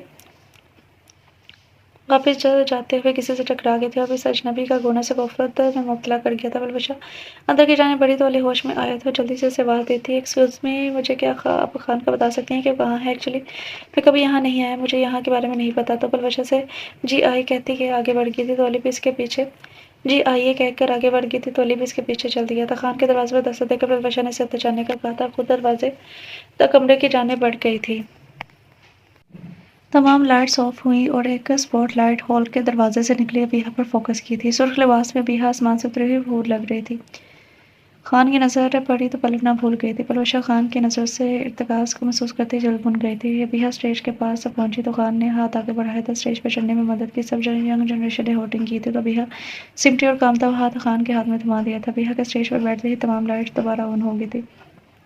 बीवी, आज तो बड़ी जालिम लग रही हो, आज तुम्हारी खैर नहीं, रात के लिए तैयार रहना, आज मैं तुम्हारे आंसू से भीगने वाला नहीं हूँ और पिघलने वाला नहीं हूँ। खान अबीहा के हाथ पर दबाव डालता हुआ बोला तो अबीहा अंदर तक कांप गई थी। दूर खड़ी पलवशा की आंखें दुख और जलन के साथ से लाल अंगारा हुई थी। आधी रात को रस्में ख़त्म हुई तो अबीहा को खान के कमरे में पहुंचा दिया गया था। सारे कमरे को सुर्ख गुलाबों से सजाया गया था। कमरे की छत भी फूलों से ढकी हुई थी और ज़मीन भी। बेड के साथ सफ़ेद जाली लगी हुई थी और इस जाली को छोटी-छोटी लाइट्स और गुलाब की लड़ियाँ लटक रही थी। माहौल काफ़ी मसरूरकुन था। अबीहा घूंघट ओढ़े बैठी हुई थी, उसके हथेलियाँ पसीने से भीगी हुई थीं। खान सबसे जान छुड़वा कर यूं ही कमरे में बढ़ा। दरवाजे में ज़मीना को देखकर सवाली नज़रों से उससे सवाल किया था, भाई जल्दी से नेक दें, वरना आप सारी रात बाहर ही गुजारेंगे। इसने हाथ फैलाया था। क्यों? वो जो बाहर दूध पिलाई हुई जूता छुपाई के लिए पैसे बटोरे हैं, वो किस खाते में जाते हैं? चलो हटो सामने से। खाने से पीछे हटाते बोला था, जी नहीं, पहले नेक थे फिर जाने दूंगी, वरना आज की रात बाहर सोएंगे और भाभी रूम में। अच्छा बताओ कितने चाहिए पैसे? खानदान पिसते बोला था, पूरे 1 लाख का, ना कम ना ज्यादा। चले जल्दी दे। क्या 1 लाख कभी देखे भी हैं? 1 लाख? चलो हटो रास्ते से। जमीना को आगे दिखाते हुए बोला था, ठीक है भाई, जैसे आपकी मर्जी। अब आप आज की रात बाहर ही सोएंगे, मैं जा रही हूँ भाभी को कंपनी देने। जमीना जैसे ही मुझे खान भुखला के था, अरे दे रहा हूँ ना पैसे, ये पकड़ो, अभी 50,000, बाकी सुबह ले लेना, अभी और नहीं है, प्लीज माँ जाओ। खान बकायदा हाथ जोड़ता हुआ बोला तो जमीना को इस पर तरस आ गया था। ठीक है बाकी मैं सुबह ले लूंगी, आप ही क्या याद कर रखेंगे कि सखी से पाला पड़ा है आपका। जमीना पर से कलर जाते बोले थे, मेहरबानी तुम्हारी। खाने से होता रूम की जाने बढ़ गया था। खान ने जैसे ही रूम का दरवाज़ा खोला, बिहा जान से कांपी थी। हम अस्सलाम वालेकुम बीवी। खान ने इसके सामने सलाम कर किया था। बिहा ने बस सर हिलाया था। खान ने शेरवानी की पॉकेट से एक डब्बी निकाली, उसे खोला था। डब्बी में डायमंड का नेकलेस अपनी चमक से आंखों को खैरा कर रहा था। खान ने नेकलेस डब्बी से निकाला, उस वाली नजर से देखा। मैं आई? खान ने से पूछा तो इसने इस बात में सर हिला दिया था। घूंघट पीछे किया और नेकलेस पहना दिया। ब्यूटीफुल, बहुत प्यारी लग रही हैं आप। खान इसके ठंडे होते हाथ को पकड़ा था। रिलैक्स रहें प्लीज। खान इसके हाथों को अंगूठे से चलाने लगा था। खान ने खुमार-आलूद लहजे में बिहा को पुकारा तो इसका दिल धड़का था। दिल की रफ्तार तेज हुई थी। जी टूटे पूरे अल्फाज में बिहा ने कहा था। खान ने इसके हाथ से पहले गजरे उतारे, दुपट्टा उतार कर साइड पर रखा, जूली उतार कर बाल खोलती है जाए। बिहा चेंज करके नहीं। खान ने इसका हाथ पकड़ कर उठाया तो बिहा बेचैन होती टांगों से मुश्किल खड़ी हुई थी। यह ड्रेसिंग टेबल में आपका नाइट सूट रखा है, चेंज करके इजी हो जाए। आपने खाना खाया है? खाया था नहीं, बस स्वीट डिश ली थी। अभी हल्की सी बोली थी, ठीक है मैं चेंज करके लाई, मैं खाना लेकर आता हूँ आपके लिए। खान इसके गाल थपथपाता बाहर की जाने बढ़ गया था और वो ड्रेसिंग रूम की तरफ। अभी ड्रेसिंग रूम में आई तो एक ब्लैक कलर का नाइट सूट लटक रहा था। सिंपल सा ट्राउजर और शर्ट इसे पसंद आया था। चेंज करके बिहा ने मेकअप साफ किया, रूम में आई थी तभी खान आ गया था। खान के हाथ में खाने की ट्रे थी। बिहा को सोफे पर बैठने का इशारा किया और खुद ट्रे टेबल पर रखी तो बिहा ने सवाली नजर से देखा। मैं खा चुका हूँ, तुम आराम से रिलैक्स होकर खाओ, मैं चेंज करके आता हूँ। खाने से कहता रेस्टोरेंट की तरफ बढ़ गया था। सफेद ढीला ढाला सा कुर्ता पहने बाहर आया, तब तक बिहा भी खाना खा चुकी थी। खाने से बेड पर बिठाया, खुद इसके सामने बैठा था। बिहा फिर से नर्वस होना शुरू हो गई थी। रिलैक्स बिहा। खान ने इसकी आंखों में झांक कर कहा था। बिहा ने खान की आंखों में चमकते खुमार को देखकर नजरें फेर ली थी। I can not control any more. Khan इसके लबों पर अपनी नजरें जमाते बोला और मजीद बिहा पर झुकते हुए अपनी नजरों के मतलब को पूरा किया था। बिहा को ऐसे ही लिटाकर मजीद इस पर झुका, उसकी सांसों को अपनी सांसों में उलझा किया था। ऐसे ही लेटे लेटे खान ने इसकी शर्ट कंधे से शर्ट खिसकाई थी तो बिहा ने इसके हाथ पर अपना हाथ रखकर रोका था। अब बिहा प्लीज आज तो मत करें ऐसा। खान ने इल्तिजा की तो बिहा ने हाथ हटा लिया। खान ने इसकी इशारत पर अपने होंठ रखे और उसे ऐसे झुकते इसके कंधे तक आया था। उसके कंधे के तिल पर अपने होंठ रख दिए। कुछ देर बाद खान ने इसकी आंखों में देखते से इजाज़त चाही तो बिहा ने नज़र झुका के कि थैंक्स मेरी जान।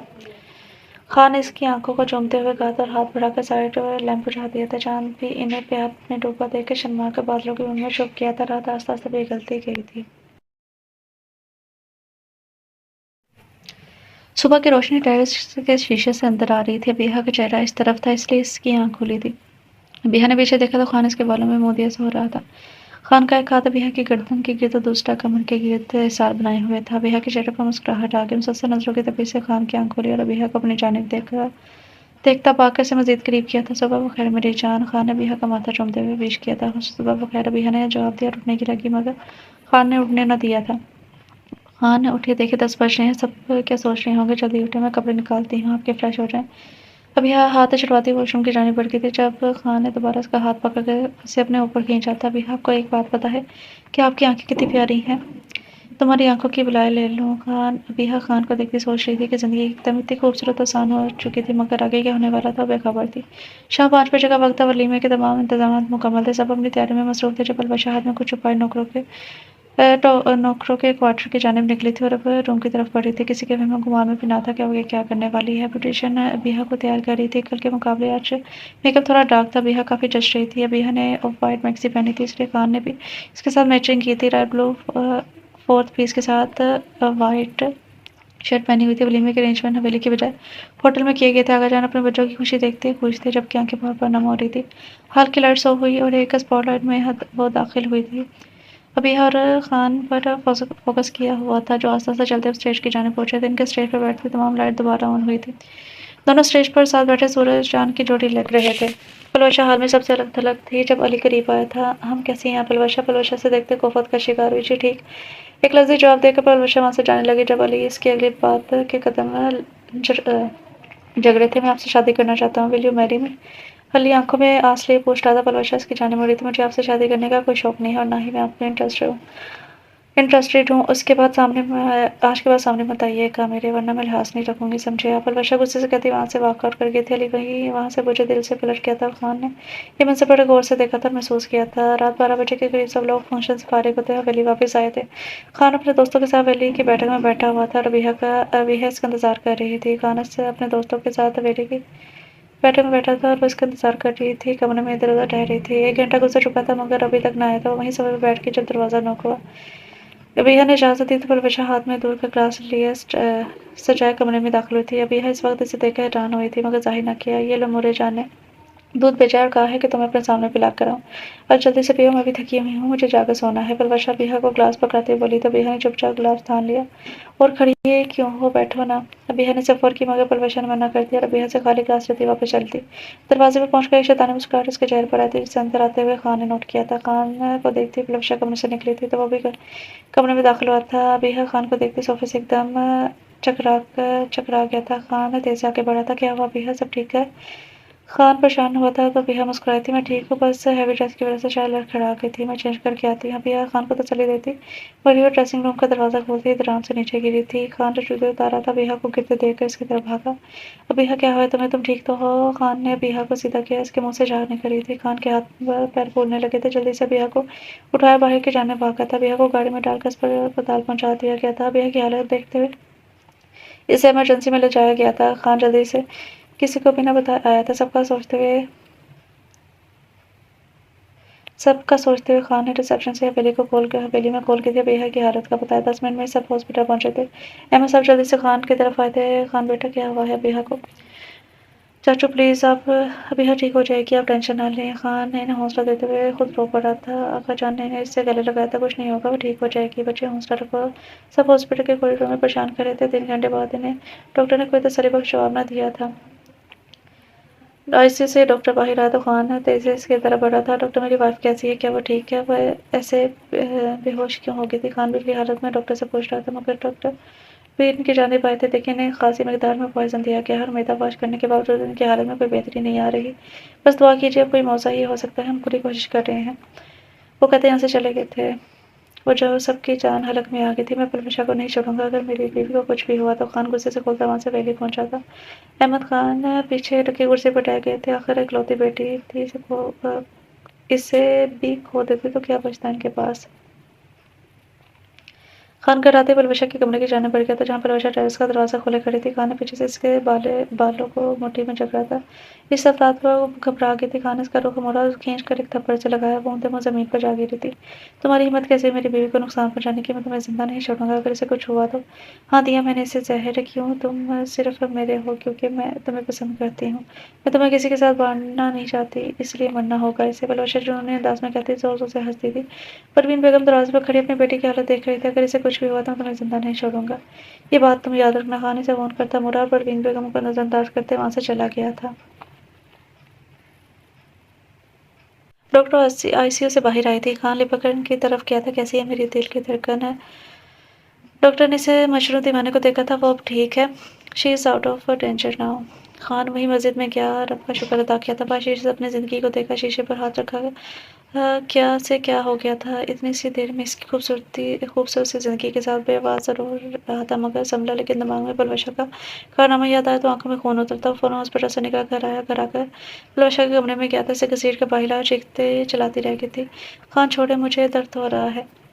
शट अप, जय शट अप। वो ज़ोर से कराया था। अपनी बकवास बंद रखो। तुमने जो किया इसके बाद मैं तुम्हें मैं बर्दाश्त नहीं करूँगा, निकलो यहाँ से। सब खड़े ये तमाशा देख रहे थे मगर किसी की हिम्मत नहीं हुई इस शेर के बिछड़े हुए शेर के मुँह में हाथ डालने की। खान ने पलवशा को वहीं धक्का दिया, कूदते मुँह ज़मीन पर जा गिरी, इससे पहले कि 2 मजबूत हाथ इसे थामा था। निकल जाओ यहाँ से। पलवशा खान वो दौड़ रहा था। पलवशा ने सर उठाकर सामने देखा तो अली को देखकर बड़ी तमाशा चौंकी थी, लेकिन मैं पीछे मुड़ी। मैं कहाँ जाऊँगी खान, प्लीज़ ऐसे ना करो, प्लीज़ मुझे माफ़ कर दो। दफ़ा जो मेरी ज़िंदगी छीनने की कोशिश की है तुमने। पलवशा तुम्हारी वजह से इसे तकलीफ़ हुई है जिसे मैं फूल से भी तकलीफ़ ना पहुँचाऊँ। यकीन है अब की बार अली बोला था। पलवशा ने जो किया गलत था, वो इस पर शर्मिंदा भी है।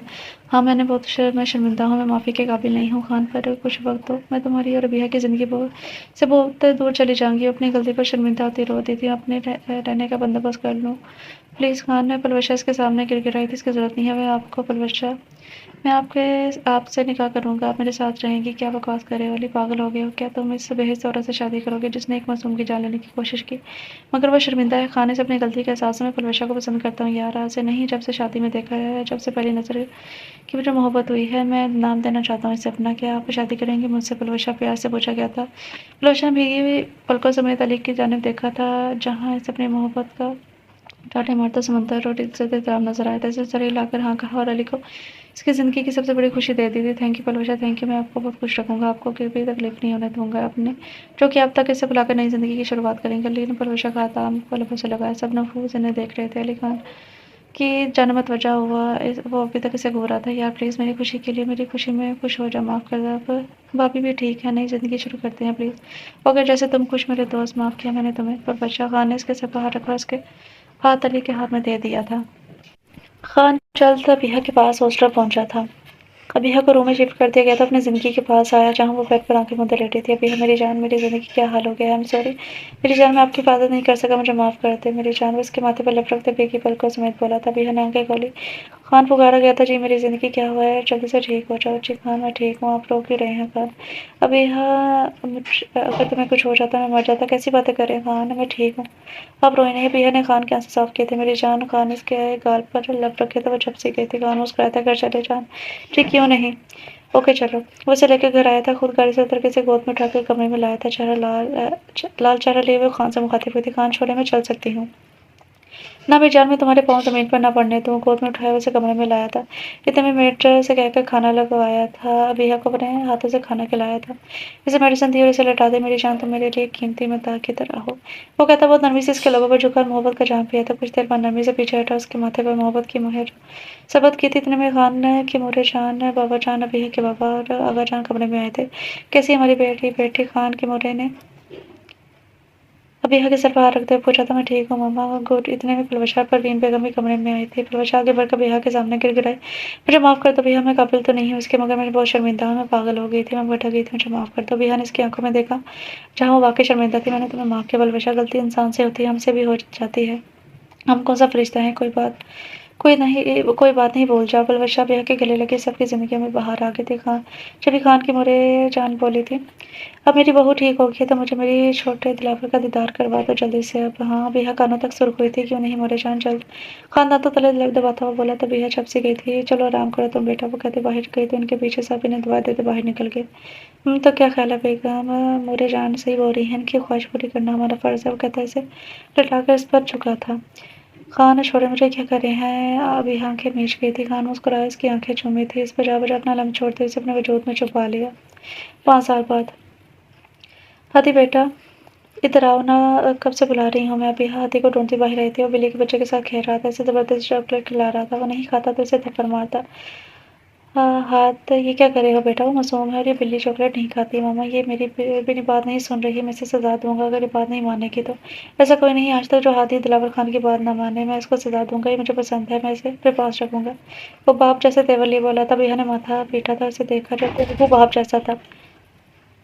हाथी छोड़ो मासूम को, चलो अंदर, क्या हाल बना लिया है, चलो। अब अभी हाथी को डांटते अंदर लाए थे जहाँ खान अपने ऑफिस का काम कर रहा था। क्या हुआ मेरी बेगम, इतने गुस्से में क्यों है? खान देखिए आपके लाडली ने मेरी नाक में दम किया हुआ है, हर वक्त ऊँट पटांग हरकतें, कोई सीधा काम नहीं किया इसने। देखिए ना डैड, मामा एमी बोल रही है, मैंने कुछ भी नहीं किया, मैं मासूम सा हूँ। हाँ हाँ माई बॉय, अच्छा ना जान छोड़ दो बच्चे की, वो कोई बात नहीं। और तुम अभी से तंग आ गए हो, अभी तो मुझे मेरी प्रिंसेस भी चाहिए। मुस्कुराता अब इसे परेशान हो गई है, अभी तो मुझे अपनी प्रिंसेस भी चाहिए। मुस्कुराता हुआ कहता, भैया के होश उड़ा गया था। हाथी मौका मिलते ही जान छुड़ा कर कमरे से भाग गया। पीछे खान की बातें सुनकर बेहा ने इसे सीने पर मुक्के बरसाए थे तो खान मुस्कुराया, उसके हाथों पर लबों से लगाया था। आई लव यू मेरी जान, thank you for making my life so beautiful. Khan ने बेहा के माथे पर लब रखते हुए कहा तो वो भी सुकून से आंखें मूंद की थी। पुलवर्षा अपने कमरे में बैठी कोई किताब पढ़ रही थी, सामने अली बैठा हुआ था। जब अचानक किसी मछली सी महसूस हुई, भागते वॉशरूम गई थी। अली भी घबराया था, उसके पीछे गया और अब हुआ, पुलवर्षा क्या हुआ, तुम ठीक तो हो? पुलवर्षा का सर शदीद किस्म का भारी हुआ, फौरन होश वहां से बेगाना होकर इसकी बाहों में झूल गई थी। अली के हाथ पांव फूल गए थे। इसे हॉस्पिटल ले गया, डॉक्टर ने इसे चेक किया, उसे कुछ होना नहीं चाहिए वरना अच्छा नहीं होगा। रिलैक्स मिस्टर, हम देख रहे हैं। डॉक्टर पुलवर्षा का चेकअप करके बाहर आता अली लिपक इसकी तरफ बढ़ा था। क्या हुआ डॉक्टर? मेरी वाइफ को मुबारक हो मिस्टर अली, आपकी वाइफ प्रेग्नेंट है क्या? अली को तो अपनी इस बात पर यकीन ना आया था। कुछ अर्से पहले मिसकैरेज हुआ था, इसके बाद डॉक्टर ने कहा था कि पुलवर्षा की मां बनने के चांसेस बहुत कम है। तब से वो अपसेट भी रहती थी, मगर आज अल्लाह ने इस पर अपना कर्म किया था। इसकी कोख बढ़ती थी। अली पर चलता पुलवर्षा के पास आकर, मेरी जान कैसी तबीयत? आप ठीक हो? पता नहीं क्या हो गया था एकदम मुझे अली। मेरी जान, आप इस हालत में ऐसा होता है? बस के पेट बाहर रखता बोला था। क्या मुझे बोले, क्या कहना चाह रहे हैं आप? पुलवर्षा, अभी मेरी जान खुदा ने हमारी सुन ली है, हम मामा पापा बनने वाले हैं। क्या? पुलवर्षा को यकीन आया, आप सच कह रहे हैं क्या? बिल्कुल मेरी जान, thank you so much, love you. अब तो मैं तुम्हें कोई काम नहीं करने दूंगा। मुस्कुराकर उसके माथे पर लप रख कर बोला था। पुलवर्षा भी मुस्कुरा दिया। आज वो सबसे ज्यादा खुश और बिल्कुल मुकम्मल थे। हाँ, इंसान गलती करता है, पर अगर वक्त रहते मुदाफ़ा कर ले तो अपनी ज़िंदगी पुरसुकून गुजार सकता है। ख़त्म शुद।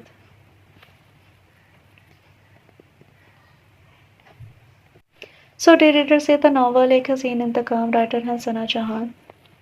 और नावल आप लोगों को कैसा लगा? मुझे तो अच्छा लगा। उम्मीद करती हूँ कि आप सबको भी नावल पसंद आया होगा। और अगर पसंद आए तो लाइक करें, शेयर करें। मिलते हैं कल न्यू नावल के साथ। तब तक के लिए अपना ख्याल रखें, खुश रहें। अल्लाह हाफ़िज़।